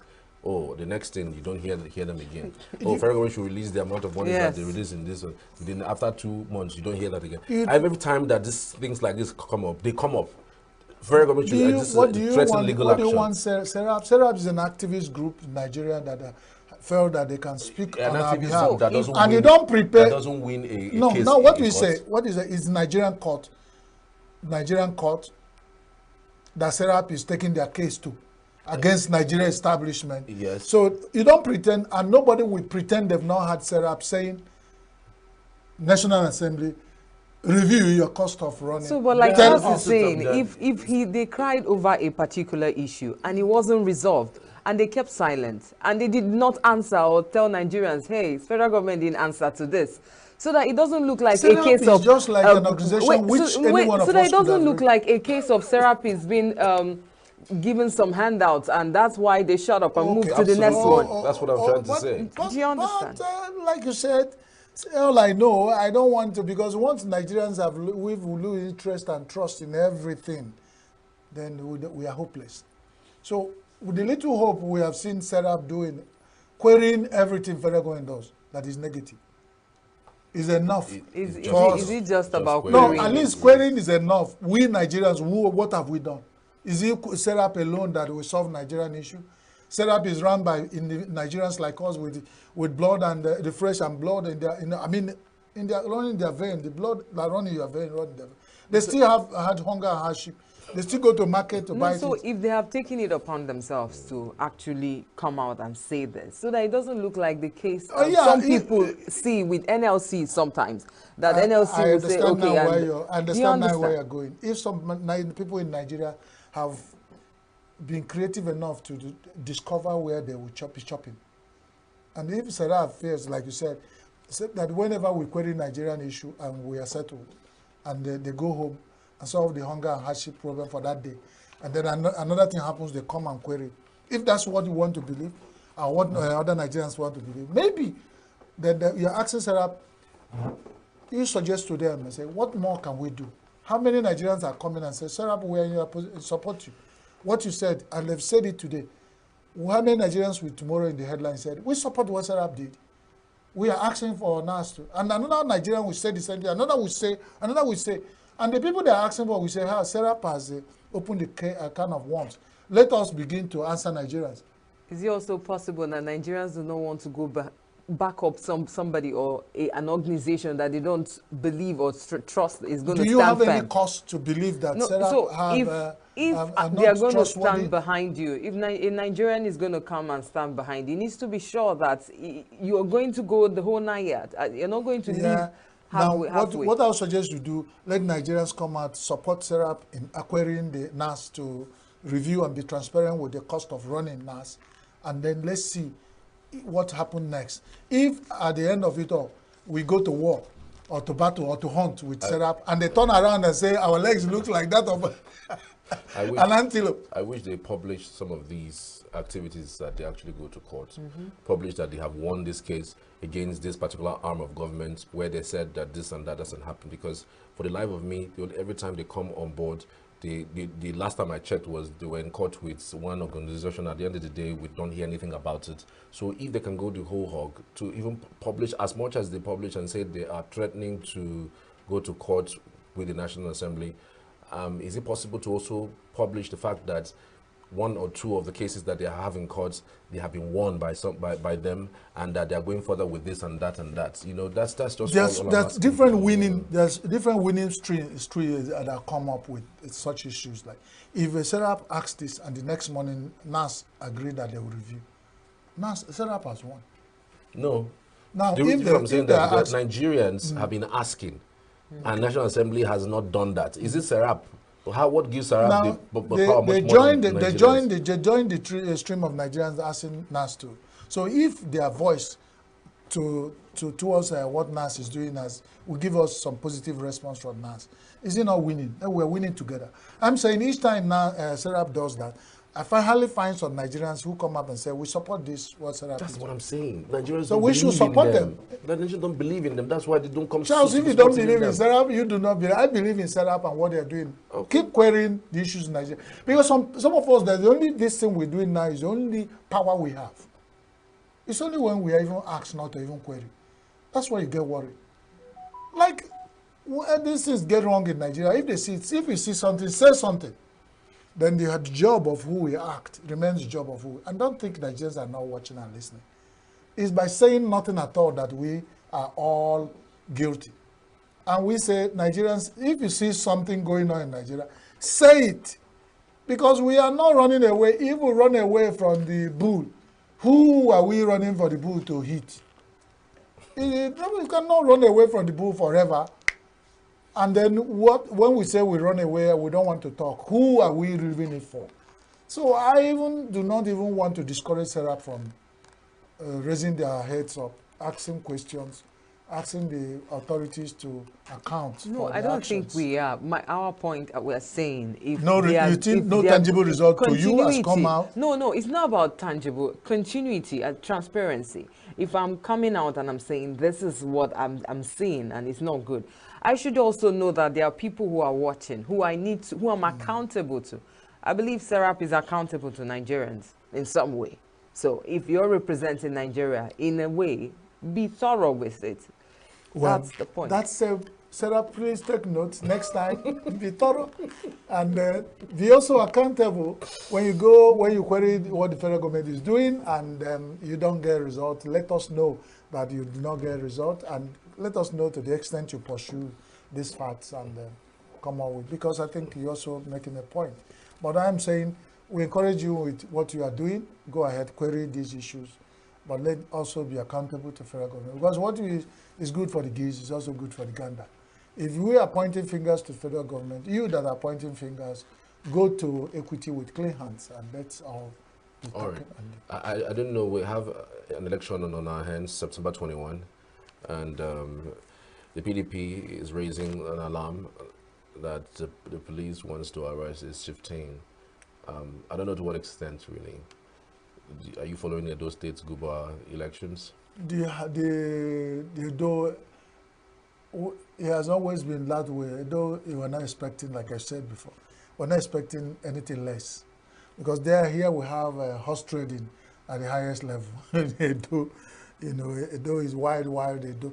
And there's another Nollywood time for Edo to be in the news, and a lot of things are expected. Now, the politics of winner takes it all in Nigeria will always be.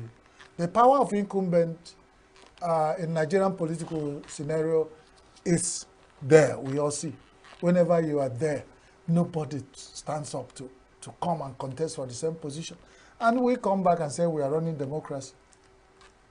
So the say governor who is elected is going back for second tenure, for instance, and he is the chief security officer who can call the commissioner of police and said, Charles, is the way he's moving, please follow him up. There is some movement around his.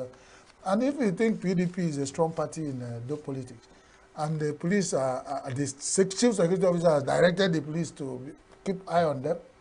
You know when Oga gives order, and when in effort to please Oga, you can go to any extent to show Oga, we are working. And see, that's the problem.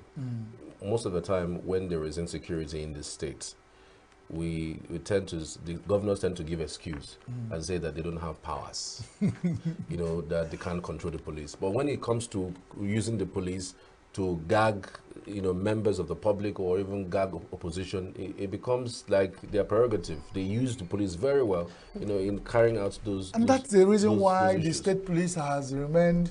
A lot of people will see positiveness in state police, but when they remember what the Nigerian governors, and these are people we know, they are directly or indirectly related to us. We know them.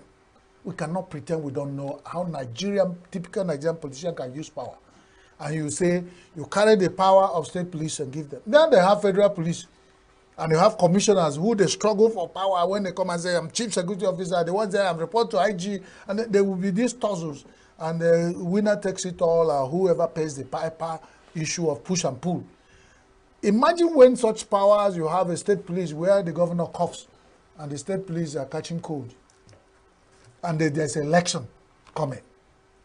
And the party, the governor is sitting as the chief flag bearer, is running against an opposition. And then the governor, chief executive, gives orders and said, man, close down the secretariat of the opposition party. What do you think will happen? With the simple, they will trump up charges. And here's what we are saying, that our underdevelopment runs through our vein in all things we do. Because that you cannot have consideration for the next man. Whenever it's your turn, you want everything to favor you. You forget tomorrow. That's part of underdevelopment. We are not developed in our thinking. And that's why our political scene has remained in the dark and not moving forward. Because everybody there. Nobody queries you, and you go to other countries and you as a governor, you go to Chinese ceremony and donate 5 million. Somebody will stand up and say, sorry, sir, His Excellency, with all due pleasure. Whose money? Give us proof that you have just transferred this from your salary to your friend. But some governors go there, make donations in even Chinese ceremonies on behalf of the state. Who ordered them? Is that why we're there? You can't query them. That will tell you our underdeveloped political scene. So he takes just from those small things, take it to the bigger ones when their position is threatened. What they can do, only God. That's why you find people dying. In effort to protect what the governor does, he has given, people die. Because the other man is saying, I have power, I have right to contest. And the other one is saying, Oga has said, order from the above.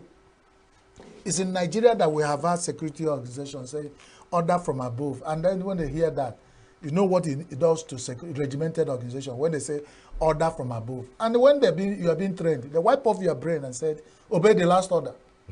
So if the governor gives order and said, well, go to the Secretariat of PDP and make sure another action takes place there.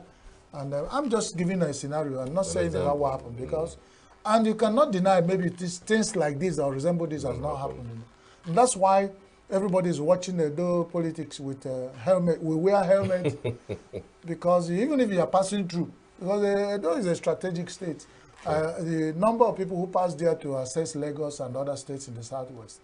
And you know, so whenever Edo is hot, Nigerians will know, directly or indirectly, that Edo is hot. So the Edo politics will watch. Prove, as a governor, anytime you find yourself, throw these punches and show us your hands, bare your hands, so that we know, we see that you're not throwing with the stones in your hand. That's it. Chris, otherwise. Chris, the only headline that Daily Trust thought it wise to carry out today is the fact that no NAS approval for presidential jet. Your reactions?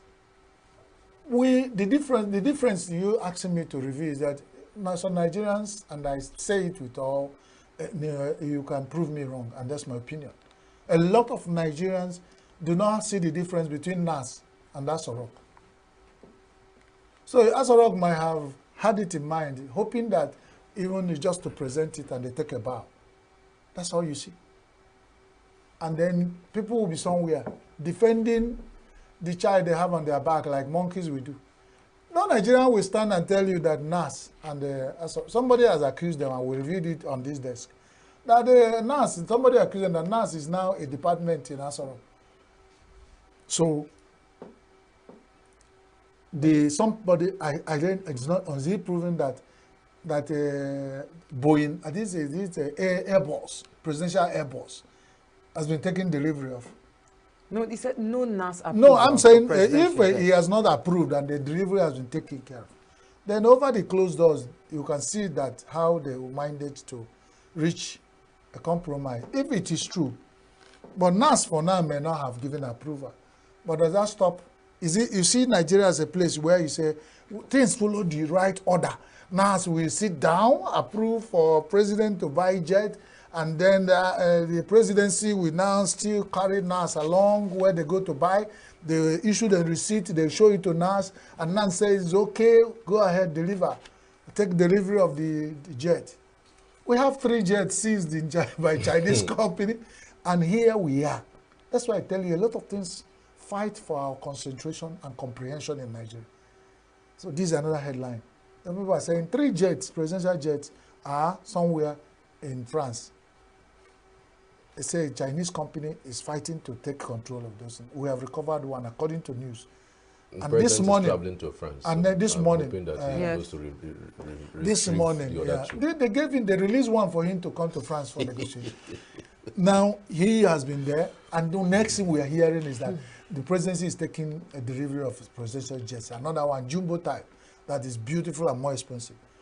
So is he trading this one in to buy this one? We don't hear. But this news that NAS might, at this point, say they've not approved it. Let us watch. But the question we ask, in all these stories, let it not be what Nigerians are thinking. Let it be one of those distractions. They throw it at us and we talk. And at the end of it, they take good decision.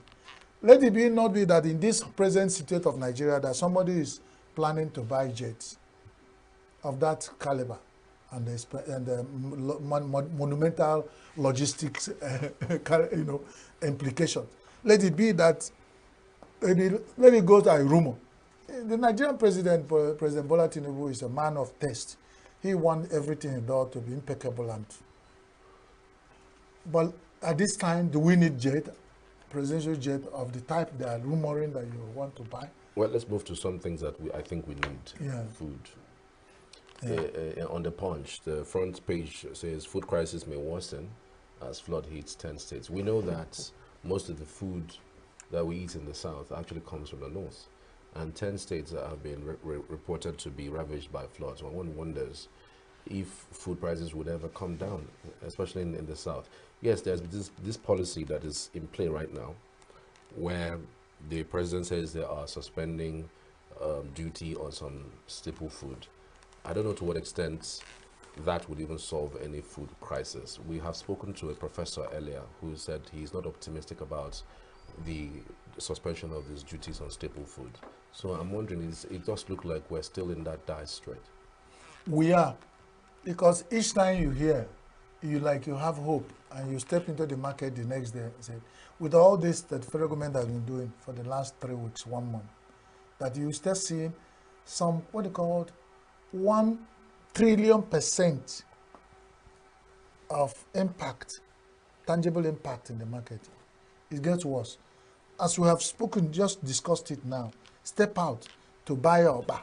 You have just bought, 200 naira.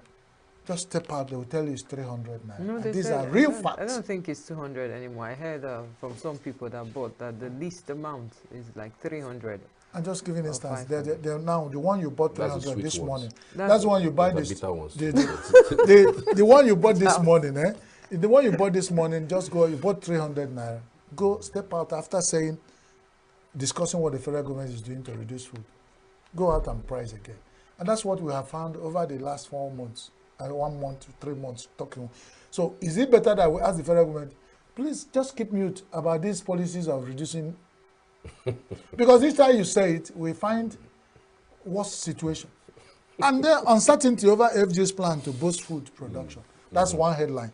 Another one said they're going to worsen because of flood. NIMET warned Nigerians 3 months ago about flood. And he mentioned states that will be on alert.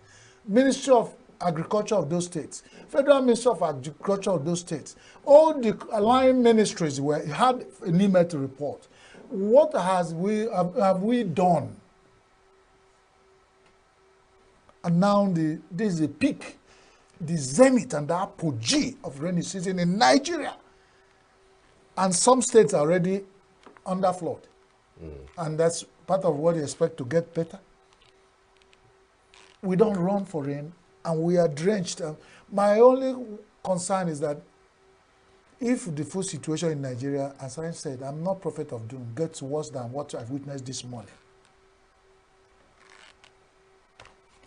I mean, it might be, because given what we have seen so far, it doesn't look like there's any hope in sight. I mean, if we finally see that the prices of things, reduce, it will be like a surprise, because there's nothing that shows that it will get down. Not when 10 states where the food comes down goes down from there to southwest, it's underwater. And now, even before then, the insecurity of herdsmen clashes with farmers has been there for 2 decades. So, and people are now cannot even make a garden of water leaf. Not even that one is easy. Planting with 2 days, 1 week, you are harvesting water leaf. Those are the cheap things you can do around your house. You can't even do that at home. There's insecurity across the door of your house. Insecurity. Moving towards the farm or towards the village square, insecurity. Not to enter the bush to their farm, that's the worst level of insecurity. That one is another one. Now, it has happened. If you import food, what process? Before Nigerians finish the process of making this come to reality, imagine how many Nigerians would have died. Now, the chairman, who is a very good Bible scholar, we remember the issue in the Bible where this famine got worse, and women were bringing their children for breakfast. When they finished eating your child, then the next morning you get happen. And it got to the point where people like Choma, after eating another person's child, refused to donate her own child to be eaten. It won't happen. And then he brought Solomon into limelight of his classical judgment of the classical judgment of Solomon, King Solomon, that made him one of the wisest kings. You keep praying, it will not happen. I can join Choma in faith to pray. Make it not happen, please, God. It's gotten here. We're here. If we move beyond here, only God knows what will happen. So that's about what we say. We hear these stories. Uncertainty, AFG's plan to boost food, they keep telling us, and that's why Nigerians said, we keep talking. Let's see some element of action. For once, federal government, we are pleading with you. For once, all the people who are in power, let us do something Nigerians can feel for, even if just for 1 moment. Well, something that they have done, hoping that the results is positive. The suspension of duties on staple food or importation of And that's why we said they've done that. It would take about, before somebody prepare to import food, it would take you at least 3 months for the food to get to, for the document to get to the other end, and the food to come through the sea, for us to take delivery of it, and for us to stop the market with these imported food items and reduced import duties. It will take 3 months. The local source is already, we snuffed life out of it. We are not hoping. Flood is helping, insecurity is helping. The hunger and hardship, even people who will go, even if you put yam in the farm, you have energy to go and harvest, to sell. And when people harvest to come and sell, you are buying fuel at 1,200 naira to even take the food from one end to another. The prices on that tubo of yam get it to 7,000 naira. And so every situation is fighting us to make sure we are strangled to them. It's crazy. And only God will I believe Vanguard actually had pictures of the staple food. They mentioned rice, husked brown rice, beans, millet, grain. People are so hungry that those pictures, the people will think it's food and they start eating the pictures.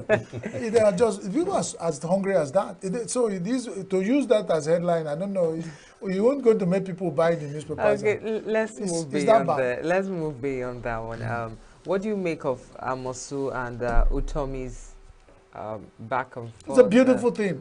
It happened to, Nigeria happened to Utomi because it doesn't have power to seize Nigerian, go to court, get an order to seize Nigerian presidential jets. Somebody is here trading words. Is it that the estate business didn't hold? Is it that Utomi didn't buy or pay money with his partners from abroad? Is it that they were not disenchanted and at a point these people lost their money and Utomi has to pay back with? Is that what Amosun is saying? If it is what he's saying, then Utomi might be a lie. But if anything Utomi says there, it has a relationship. So what Utomi should, Amosun should be doing now is not to trade tackle with somebody who is trying to heal his wound. If Utomi is a Chinese, probably Amosun will be trading wars with him. What he will be doing now is to get the federal government who guaranteed the loan to go somewhere and start reclaiming their jets. And not sit here because it's Utomi. These are people who shout on, they say, invest in Nigeria at your own peril. It has happened to some of big men. If they did it, like the Ugandan man, he didn't. Only God. And at the end of it all, you start thinking, where is the political leaning of this of the businessman investing? And they will link anything near opposition to that person. Forget it. What is happening to Dangote? What is happening to Dangote? And now, with that amount of that money, that of monumental, investment, we still have stories. Why this one is too? Amosun is a statesman. He can go ahead defending Ogun State for whatever he do. But a testimony, somebody who has witnessed it firsthand came out and said, it happened to me. I brought organizations with my influence to invest in Nigeria. We brought money and they start mentioning the money they lost. And what the man did, he said he became a slave over time, begging for people to raise money to pay back the foreigners. They would have, if they had come to bundle Utomi and say, you brought us into this and that, so the man has to pay with everything he has. And Amosu can now come and claim, let us go and review our situation. That's the only one I ask. Anybody who is wearing clothes to bath should know his or herself. His or herself. That's how the proverb says. If you wear clothes, you just dress fully to a party and you went into the bathroom. You know yourself, you know what you are doing. So what does that leave for Nigerians who are hoping to invest in Nigeria? The world is watching Nigeria. All these throwing tackles here and trading words cannot help.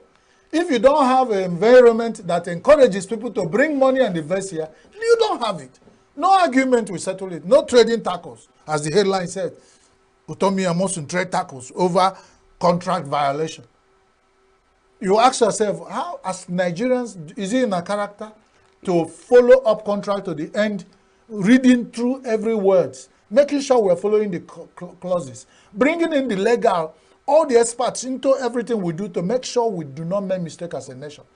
And single individual will sit down over Konya you know, thoughts of Konya and abundant feasts, and sign Nigeria into crisis and embarrassment.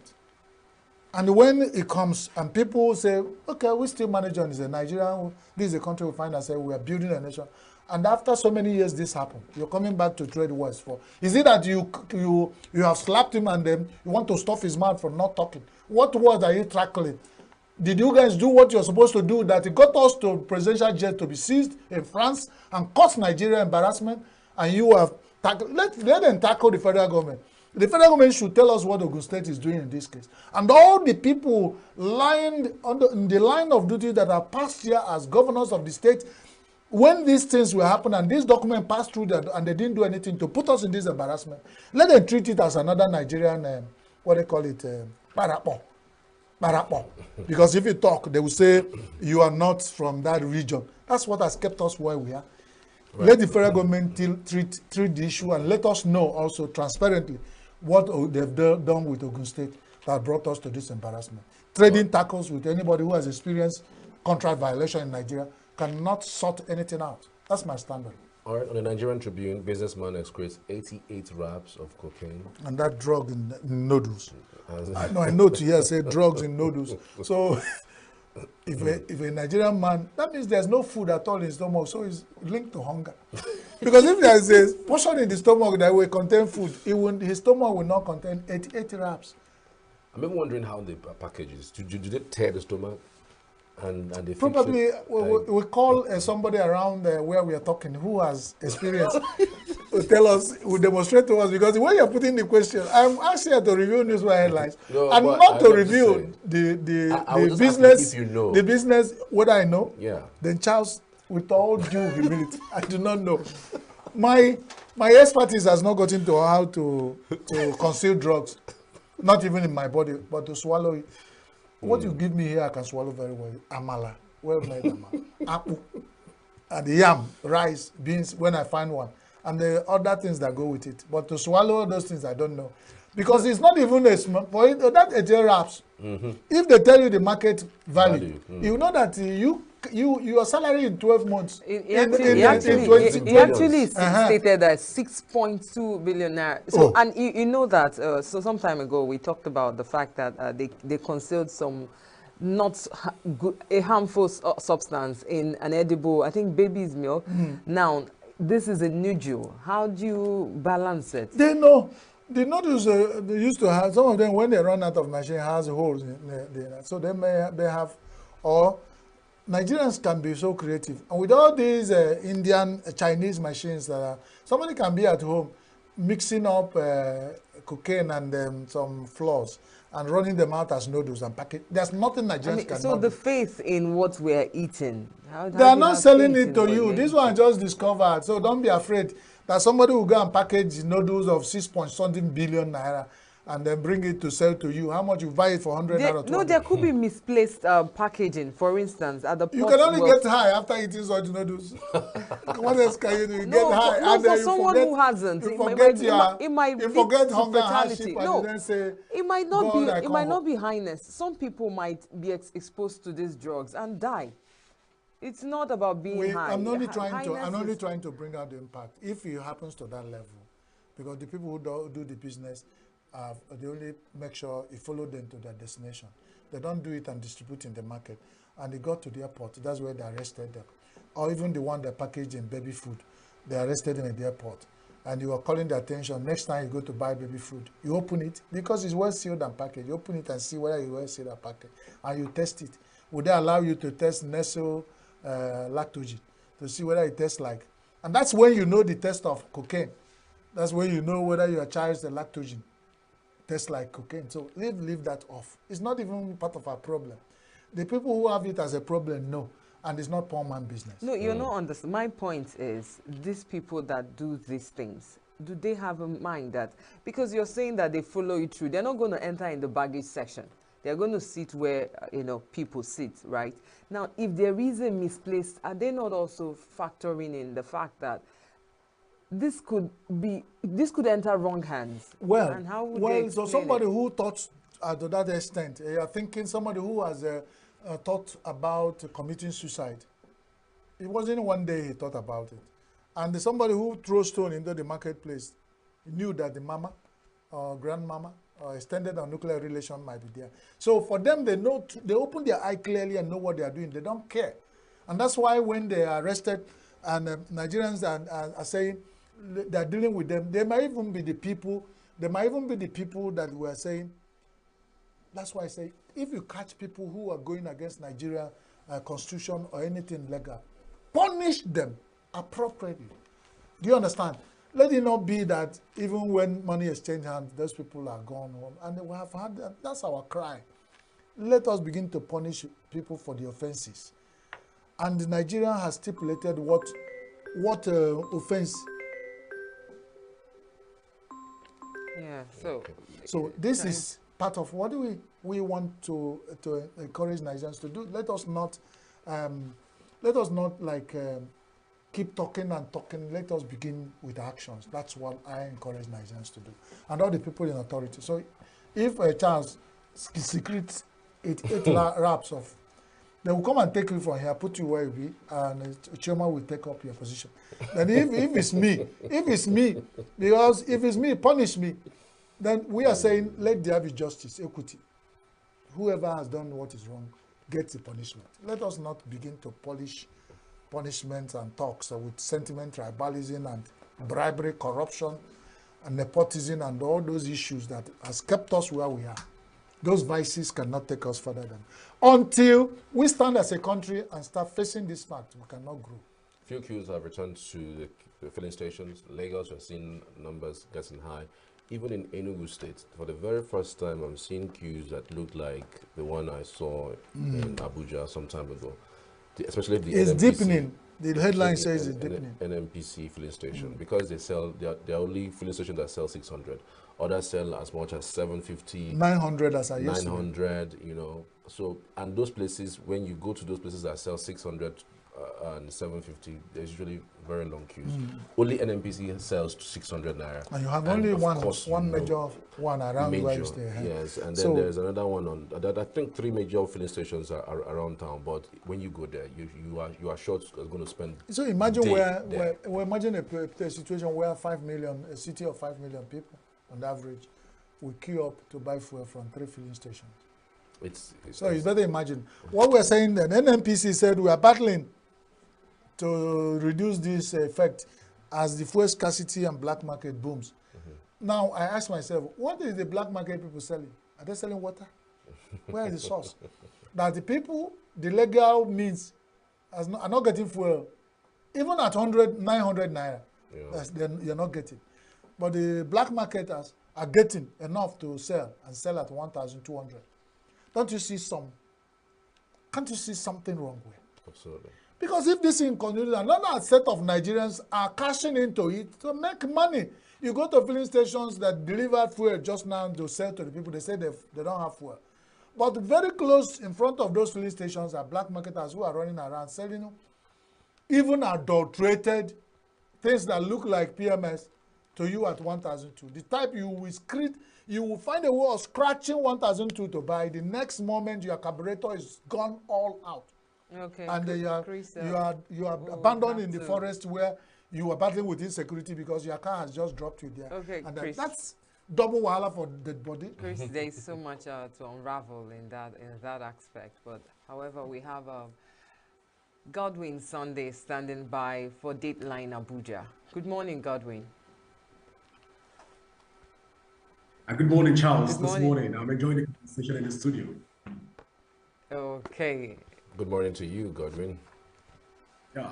So, when I hear the fuel scarcity issue in ENUGU, I thought at first it was only Abuja where you have the long queues right there happening here, because in Abuja for the last couple of weeks, 4 weeks now altogether, we are having long queues. On Saturday, the queue was so massive that it takes us from if you're coming in from Kubwa, it will take you from Kubwa to Duse. That's more than up to 2 kilometers.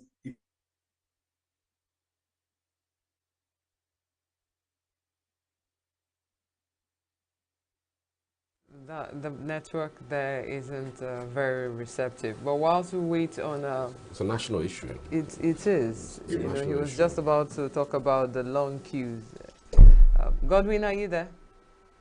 Yeah, Godwin I'm here. Sunday? Yes, I'm here. Okay, so walk us through. Okay, so basically in Abuja, if you're coming in from Kubwa access in Abuja, we still have heavy queues on the road. And the queue that you have right now, even at this morning, can take you from as far as Kubwa down to Duse. That's like 2 kilometers drive. Wow. That's, you can imagine the distance. So that's the filling station. The filling stations are down completely. But the interesting part about it is that you see these black marketers selling fuel outside the filling station. So we call them the filling station outside the filling station. It's even this morning in Abuja. Well, again in Abuja, it's a rainy morning. Since the federal capital is a wet morning here, we have heavy downpour in the federal capital territory this morning. And not forgetting that also this morning in Abuja, the president will be setting out and leaving the country to visit France for an official trip, which we got that information from Gelali. And also there are a lot of lined up activities to mark the World Mosquito Day in Abuja, which is coming up tomorrow, but there are campaigns that are coming up today in the Federal Capital Territory. Now, speaking of security and insecurity in the Federal Capital Territory, okay, I'll start with security in the Federal Capital Territory. Now, the Nigerian police and the Nigerian security architecture have been able to build a system where they can be able to manage the security network in Abuja. So far, so good. But we still see a lot of loopholes in terms of security architecture. People that are staying in Buhari, they're coming in from Kaduna, coming through from the Buhari access. We still hear a lot of banditry activities, silent banditry activities going on in that access. And we're trying to also get the security, like what we did on Thursday, we're trying to talk with some security operatives on what the security challenge is and how they can comb that challenge. If you're coming in from Buhari, same thing we're experiencing, almost the same thing if you're coming in from Nyanya. Now, if you pass through Kurudu, that's Army Barracks in Kurudu, you're going to Rozo and Karishi. On that axis also, we have a lot of security threatening issue, just like you have in Maraba access. But way back to the central part of Abuja, there's a lot of security present. So we've not seen any form of, apart from what you get 1 or 2 pickups in a place like Kado, where people are being, they said that's the den for kidnappers and what have you in Abuja. But then this is Abuja for you, where you have more security presence in the urban areas, and the rural areas you don't get to have strong security presence. Even as of this morning, when it rains like this, people coming from Maraba are scared already that there will likely be heavy traffic, and when there's traffic from Maraba coming in, that's if you're coming in from Nasarawa, you might likely have there's a lot of security breach on that access. So we hope that even as the Abuja is not experiencing August rain, that the federal government will deem it fit to want to look at how to man security on that axis and ensure that we have strong security presence coming in from the various extensions in Abuja. Now, let me even mention again that we have a place called Gwagwalada, as in coming in from Lokoja. After Kwali, you're coming in from that's almost the same thing we're experiencing from that axis. So when people say that you cannot come into Gwagwalada once it is 8 p.m., that you will likely be attacked by hoodlums or some other miscreants. So from this axis, we hope, and I still hope to talk to the Minister of the Federal Capital Territory, what are they doing in terms of the security architecture in Abuja, the Federal Capital Territory. If it's not secured, I don't know how secure we can say other part of the country is. Now, let's talk about the security structure also in Abuja as of this morning. Now, we observed again that whenever the president is around, there is this form of eye service when it has to do with security and security operations in the Federal Capital Territory. Now, you see all the security men become alive when the president is out. Like this morning, when they announced yesterday, when Galali announced yesterday, that the president would not be in the country today, we're leaving for France. We are hoping that we'll see a more pragmatic security and structures, especially in places like Kuje in Abuja, even this morning. Well, it is what it is. Nigerian is one country. I don't want to say the generality of it because I don't know how Enugu is, and because I don't know if the security network is tightened in Enugu. Of course, Charles and Choma, you can lead us through that. But then in Abuja, you see security operatives come alive when the president is around.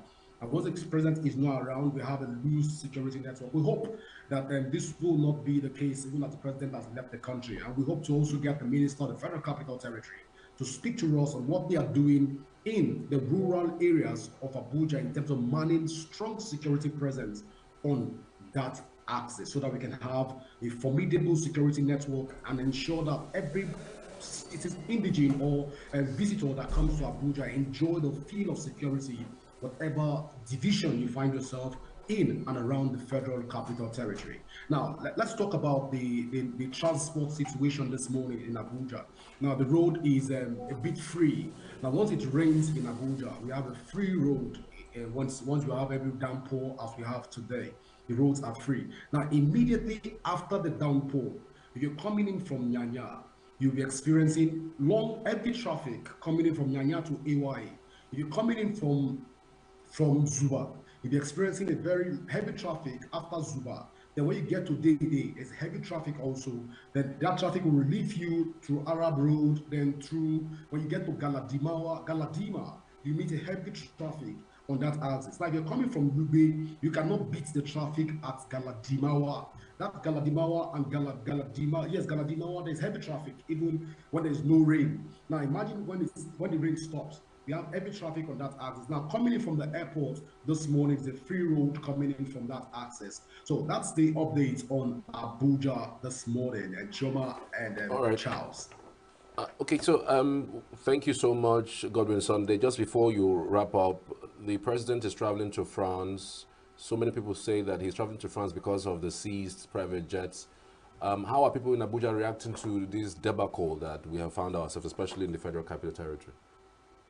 All right, so basically for people in the Federal Capital Territory this morning, we've not got to feel their pulse and what they think about the president and traveling out of the country this morning. Probably because of the rain, we've not got people react. Even on social media, it came out about 8:29 p.m. last night that the president is going to be leaving the country this morning. So it came out a bit late. So we've not got to have feel the pulse of residents within the Federal Capital Territory on what they think about it. But one thing I can tell you for sure is that the president is traveling out because of this particular issue of the jet. We also got the report that some jet landed in the country last night. That's from Sahara Reporters. It's not yet confirmed. So we're going to confirm that report also so that we can be on the same page. So before we get residents of Abuja react to this issue, we need to get the facts right also from our own end. And that's what we're going to do in the course of today. Then we can have a more detailed and comprehensive conversation on this problem going forward. All right, Godwin Sunday, many thanks. We truly appreciate you. We'll keep in touch for more updates from the Federal Capital Territory. Many thanks. You're welcome, Charles. All right, we're headed for a short break. When we return, we'll switch gears to some very interesting discourse. Do stay with us.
Welcome back. So like we started off last 2 weeks about the discussions regarding Igbo leadership. We'll keep interrogating this matters in order for us to really know what exactly where we are in terms of leadership in the past 10 years, where we are now, and where we would love to be in another 5 to 10 years. We have with us someone, a guest who would help us talk about Igbo leadership, as the case may be, whether it's political, traditional, or even family leadership. We have Mr. Bennett Chaba. Good to have you. Good morning. Good morning, Charles, and good morning, Chamalinda. I'm really delighted to be in your studio this morning. All right. I know I spoke to you on the phone about the demise of Ifeanyi. You did. We are still really mourning. It's still a shock, really, given the situations and the manner in which it happened. Have you visited the family? No, because the family, since it happened, have been in London. But the wife came back, I think, 3 days ago or so, 3-4 days ago, and is in Abuja. I'm stuck in ENUGU now, and you know, with the economy, with the way things are going in Nigeria, you just don't get up and rush to Abuja just to go and see somebody that you can see in the village. So I'll wait for her to come back to the village to pay that visit. But it's been a shock still, because it's difficult to think of Ifeanyi in the past, Senator Ifeanyi in the past tense. He was a bulldozer. He was a great mobilizer of our people. He understood the grassroots and was able to relate very well with the downtrodden, more than he did with the elite amongst us. So he's been, badly missed at various levels, but missed mostly by those who looked up to him as a greater mentor than others may have done, and who actually benefited from his benevolence, because he did quite a lot of charitable stuff for those of us from Nnewi and Anambra South senatorial zone. So he will be missed sorely. But you see, life goes on. Life goes on. He came like a meteorite, did his job, finished it in good time, and was called back home by our Creator. So, we're not here to question God. We just pray that his soul continues to rest in peace, and our good Lord is able to get him a wonderful room in one of his many mansions in heaven. Right. Yes, away from that debate, we're talking about the Igbo nation in search of leadership. And first off, you're wearing Isiago, if I'm correct. Does it have anything, first off, to do with the Igbos or something? Yes. You see, if any attire is used to recognize the Igbo man, when you see him anywhere in the world, is the Isiago. Don't ask me the origin of it. I sort of grew up knowing this. My father had various versions of it. The one I'm wearing is one of the many versions I've worn in the last 2 weeks. So yes, I'm dressed traditionally like an Igbo man, like a titled man, a chief from Nnewi, Ifeanyi Nnewi, a chief from the Ugbo community. Is a Chikwado Ugbo. Okay. So whenever I have to deal with issues regarding the Igbo nation, I recoil to my traditional persona. If I'm talking about something else, you might see me wearing a suit and a bow tie and drinking tea. But we're here to talk about the leadership vacuum. And speaking of leadership, frankly, especially as it concerns Ifeanyi, but a few things that you mentioned that are quite engaging. What are those qualities that he had that you think today's Igbo leaders don't have? Because I understand that he has this massive followership from his senatorial zone. He won in different political parties. Are there specific qualities that he possessed that today's Igbo leaders must learn from? Okay, we have to be very careful in trying to elevate anybody to sainthood because they are no more. When somebody dies, usually you tend to look at the good side of their life and what they did right and all of that. So we'll concentrate on the right good things he did and not the maybe not so good ones. Because he was a human being, after all. He was never perfect. Nor am I, nor anyone that I know. So, but lessons to learn from his life, of course. He helped a lot of people. Senator Ifeanyi was somebody who took delight in getting credit for taking people from A to where they never expected at point B. He enjoyed that. He did it, and he particularly wanted to do it for those who could never dream of those accomplishments. I'll give you one example. A lot of our people in Anambra South, and perhaps elsewhere in Anambra State, mostly, majorly, had the opportunity to travel abroad that they could never have dreamt, because of their backgrounds, could never have dreamt of sort of achieving in their lifetimes. When he took people to Moscow to watch the Olympic Games, years gone by, he took people to England to watch football, even to Brazil. He invested a lot in the area of sport, encouraged a lot of young people to, sort of see that as a potential earner and as a way of empowering themselves. He did quite a lot. He gave out quite a lot of empowerment materials, helped a lot of people to start small-scale businesses. At that level, yes, he excelled. So our leaders, what lesson do we need to learn? We need to understand that leadership is not about you showing that you're better than the rest. He never did that. That leadership is about who you're able to lift up, not who you're able to suppress with your power. Ifeanyi was able to show that he could lift people up, especially those that never envisaged they could be lifted up. And he knew how to identify them. And of course, they were so loyal to him. And that was why he kept winning. It didn't matter which party he was contesting under. It didn't matter. He could go to the most unpopular party and win. Because people were not voting for the parties. They were voting for him. And that's one lesson to learn. And, having said this, I also have to tell you about politics in Nigeria. That he understood it very well. That there is no ideology between the political parties. These parties do not believe in anything at all. They don't have any vision. All they want is that it's just a party is a platform from which to grab power. Ifeanyi understood that. But for me, what is important is not the name of the political party, the name of the vehicle, but the driver, the candidate. You're voting for the candidate, and we keep forgetting this, and not the political party. PDP will never run any government. It is Peter Mba, for instance, in ENUGU that will run the government of ENUGU State, not PDP. At the federal level, it's not a PC running the federal government. It is Bola Ahmed Tinubu, the president, GCFR, running the federal government. So until we begin to understand that when you vote, you are voting for the individual and not the political party. He understood this, so that's one lesson to learn. Okay, so talking about the Igbo nation in particular, what has been the historical role of leadership in the Igbo nation, and how has this evolved over time? You understand that when you think of the foremost Igbo leader, the name Nnamdi Azikiwe comes to mind.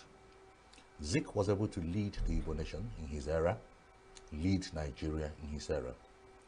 But when you concentrate on the eastern region, or the southeast, or whatever the Igbo nation is today, which goes beyond the 5 states of the southeast, recall that we had the greatest leader, as far as I'm concerned, Africa ever saw, Dr. Michael Obara, who led from the eastern region from here, and I keep saying from 1960, as at 1964, just 4 years, he was able to turn the economy of the eastern region, mostly the Igbo people, because the eastern region you have the Efiks, you have the Bibios, you have the Ikweres and all the other tribes. Well, the Ikweres are Igbos actually. But Obara was able to use agriculture, for instance, industrialization, to take our economy from where it was in 1960 to being one of the fastest growing economies of the world within 4 years. And if you think that this was rated as at 1964, that Obara had been in office for just 4 years then, it was the coup that removed him of 1966, unfortunately. And if you think that those 4 years he spent and was able to achieve this, it's the same 4-year tenure that we have governors and presidents in Nigeria spending without much to show for it.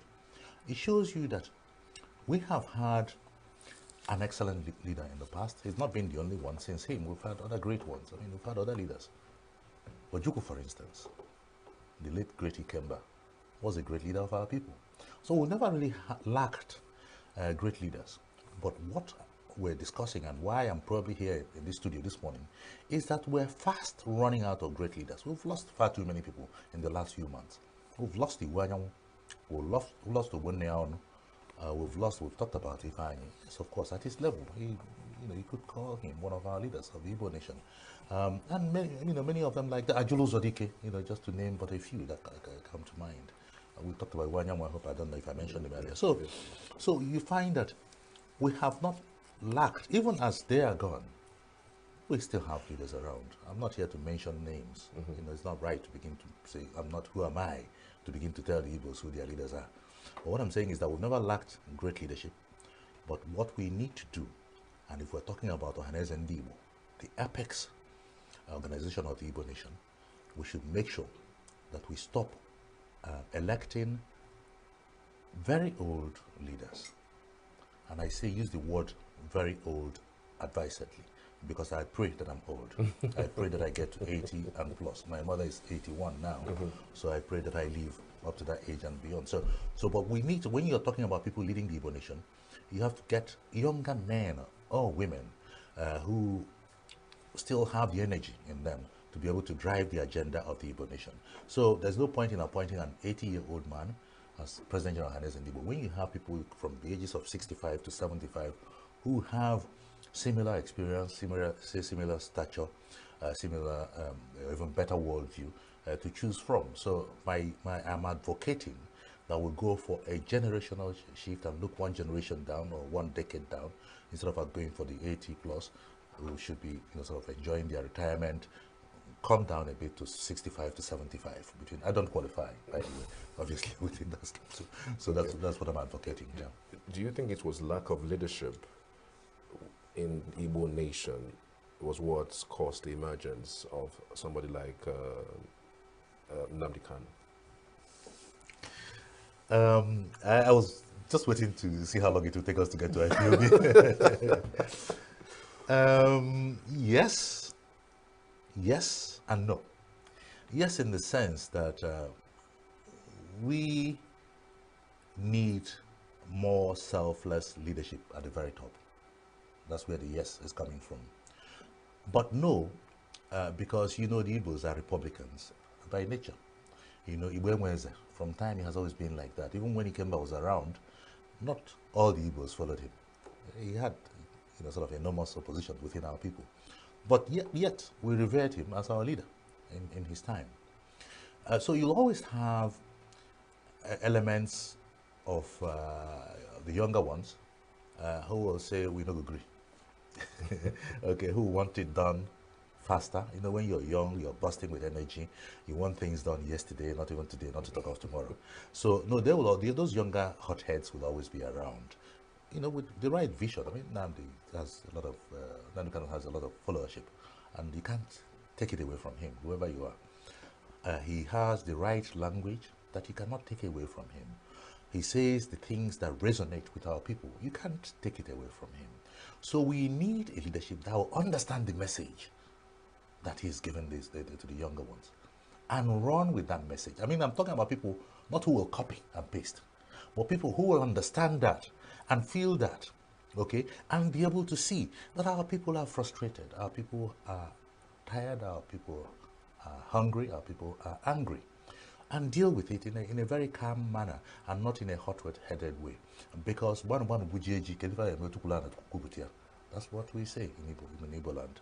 So I understand where IPOB, the leadership and the followership are coming from, and that must resonate at the very top of the Igbo leadership, at the apex of our leadership, Ohaneze Ndigbo and all that. And I was actually very happy that before his death, Iwanyamu made serious efforts at ensuring that Nnamdi Kanu was released, because it's no longer legal as far as I'm concerned now. It's all political now.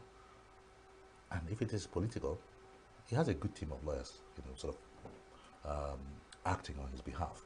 But if it is political, then we need political will to solve it, and that's where the big hitters, big people should come out and be identified with him and speak openly. And I'm happy our leaders are doing that now.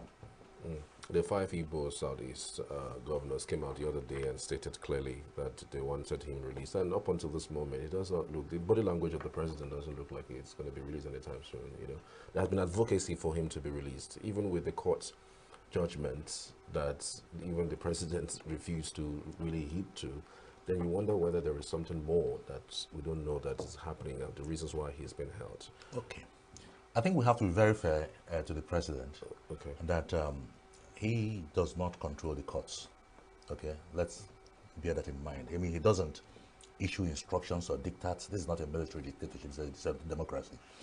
So when we are saying we want to apply political pressure, we're saying it advisedly, we're saying it knowing the rules of the game, the rule of law prevailing in a democracy. So we have to be very careful about that. I cannot come on air and begin to say the president is not doing enough or not doing what he should do. Because the moment you're doing that, you're foreclosing his, using him in quotes to solve the problem, okay? Also, you and I can sit here and postulate about why, as far as you say, his body language is not showing what you want to see. You don't know the information available to him. You don't know the pressures he's under. You don't know his modus of trying to solve this problem. All I can say is that I know that he has heard from the highest authority in Igbo land. He has heard from our governors, the Southeast governors. He has heard from our National Assembly members, all saying the same thing. Release our son to us, and we guarantee that there's not going to be any breakdown of law and order. And let's give it time, because like I said, you and I may want some of these things sorted yesterday, but it might, in the long run, be better that things are sorted with a calm head, or a calmer head. You would recall that most Igbo leaders that rose to power in the then days, made some impact. You still hear their names even when they are not alive.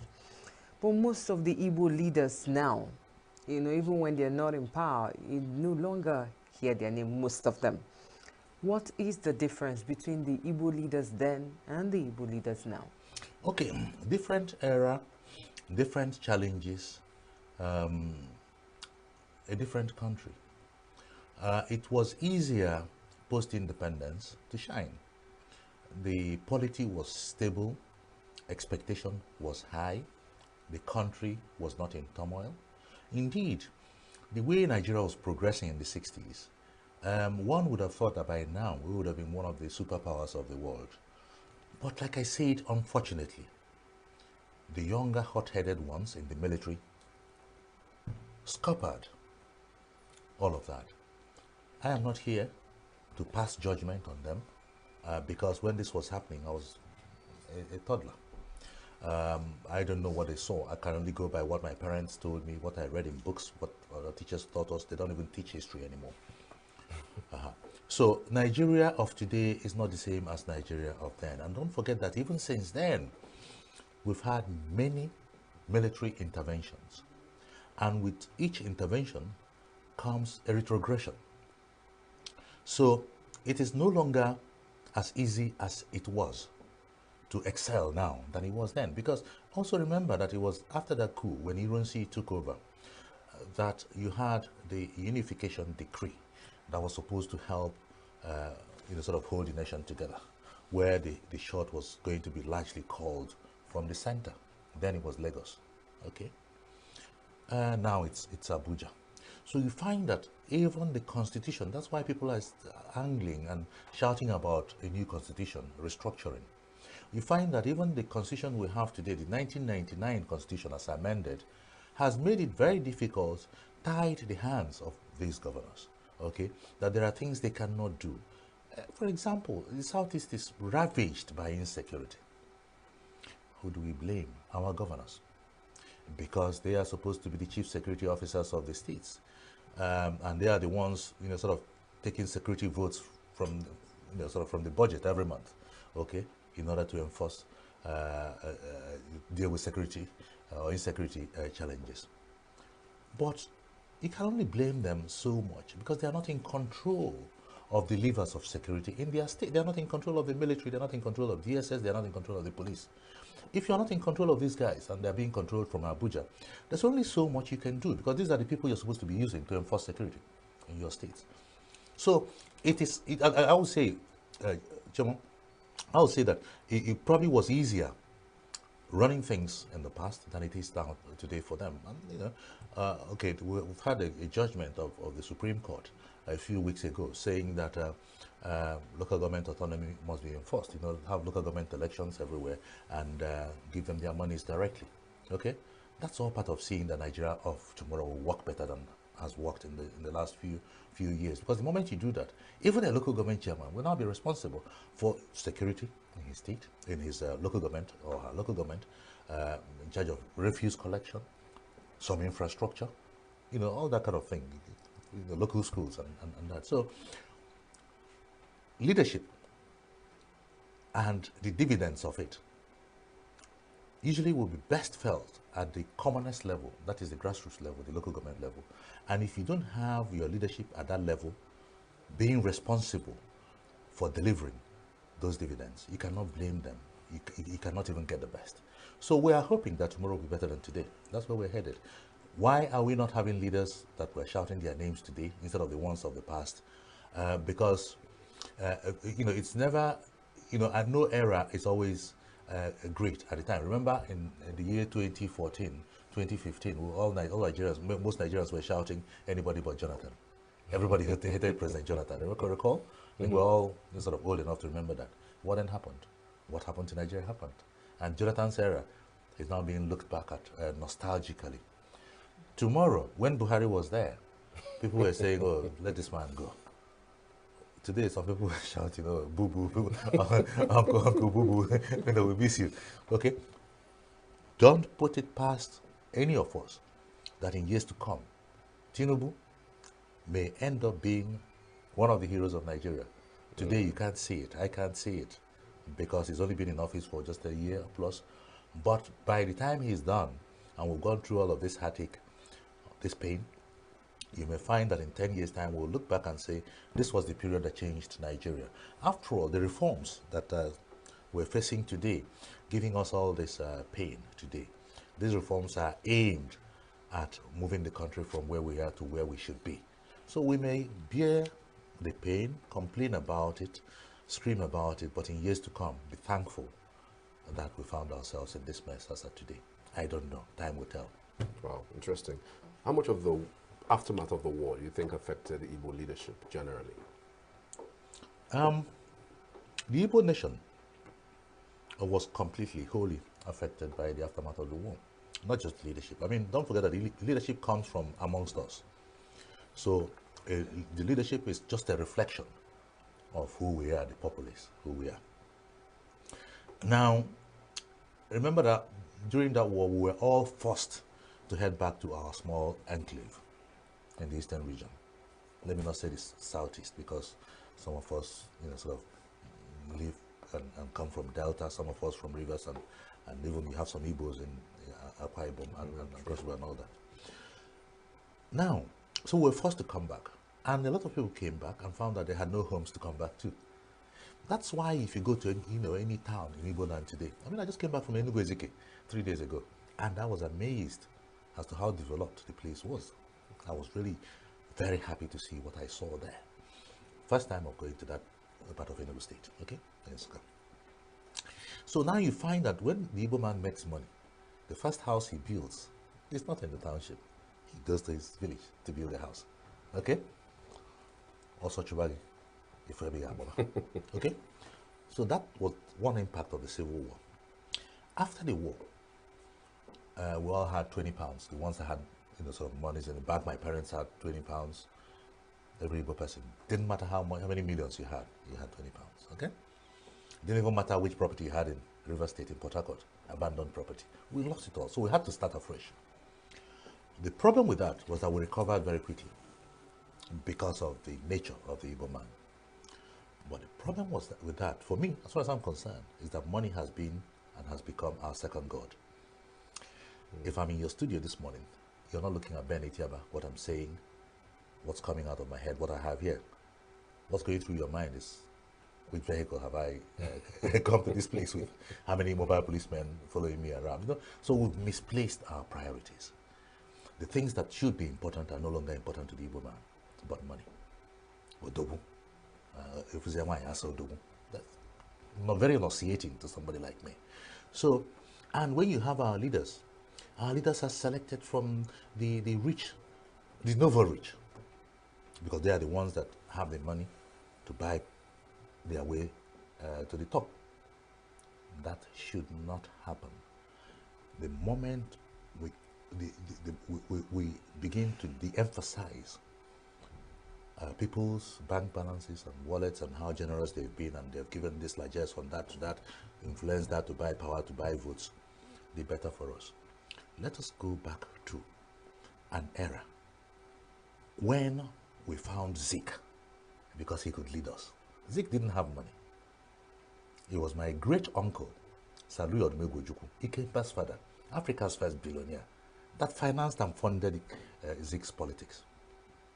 Even when Zik had issues and the commission was set up by the colonial masters, it was the same Ojukwu, Salu Odumegwu Ojukwu, knighted by the Queen. Ojukwu, whose Rolls Royce the Queen used when she came to Nigeria in 1956. Driven by my uncle too. Abiofo was the driver that drove the Queen, who was driving Ojukwu then. It was his money that ensured that Zik did not go down, because they wanted to deal with Zik. Not that he did anything particularly wrong. Emai Okpara was not chosen by Zik because he bribed Zik. He gave Zik money to buy his way to the premiership of the Eastern region. He was chosen by Zik, mentored by Zik, because Zik saw what he had up here, saw the energy around him, the charisma around him. And by the way, if you looked at Emai Okpara, you wouldn't even believe he was going to be a successful leader, because he looked like a football round figure. Okay? Not the lanky, tall Zik that people knew. Emai came and did what will take maybe another 100 years to find another Igbo leader to achieve. So, the leadership, what is happening now, we've gone from selecting the right leaders to selecting the wrong ones because of their bank balances. That's what I was here. And we must stop that nonsense. So, what role do you think that traditional rulers, play in, or what influence do they have on the governance, Igbo nation governance and decision making in Igbo communities? You see, the traditional rulers are the ones who deal with the people. They are the ones who understand their people. It is the traditional rulers who know the right people to deal with in every community and the wrong ones not to touch in every community. So, I believe that our governors are not actually using the traditional institution as well as they ought to be used. You find that everything is politicized. If you're not dancing to the tune of the governor of the day, you may be removed from office, from the stool, as a traditional ruler. So everybody is scared. Nobody wants to hurt the governor of the day. So you find that everything is political. But the traditional institutions must be respected if you want to get things right. I mean, these are different rules, okay? They are not, sort of a distraction to what the normal elected leaders should be doing. So they should be left alone to thrive and be looked after the right way. But you also find that he who pays the piper dictates the tune, because the governors are the ones paying them.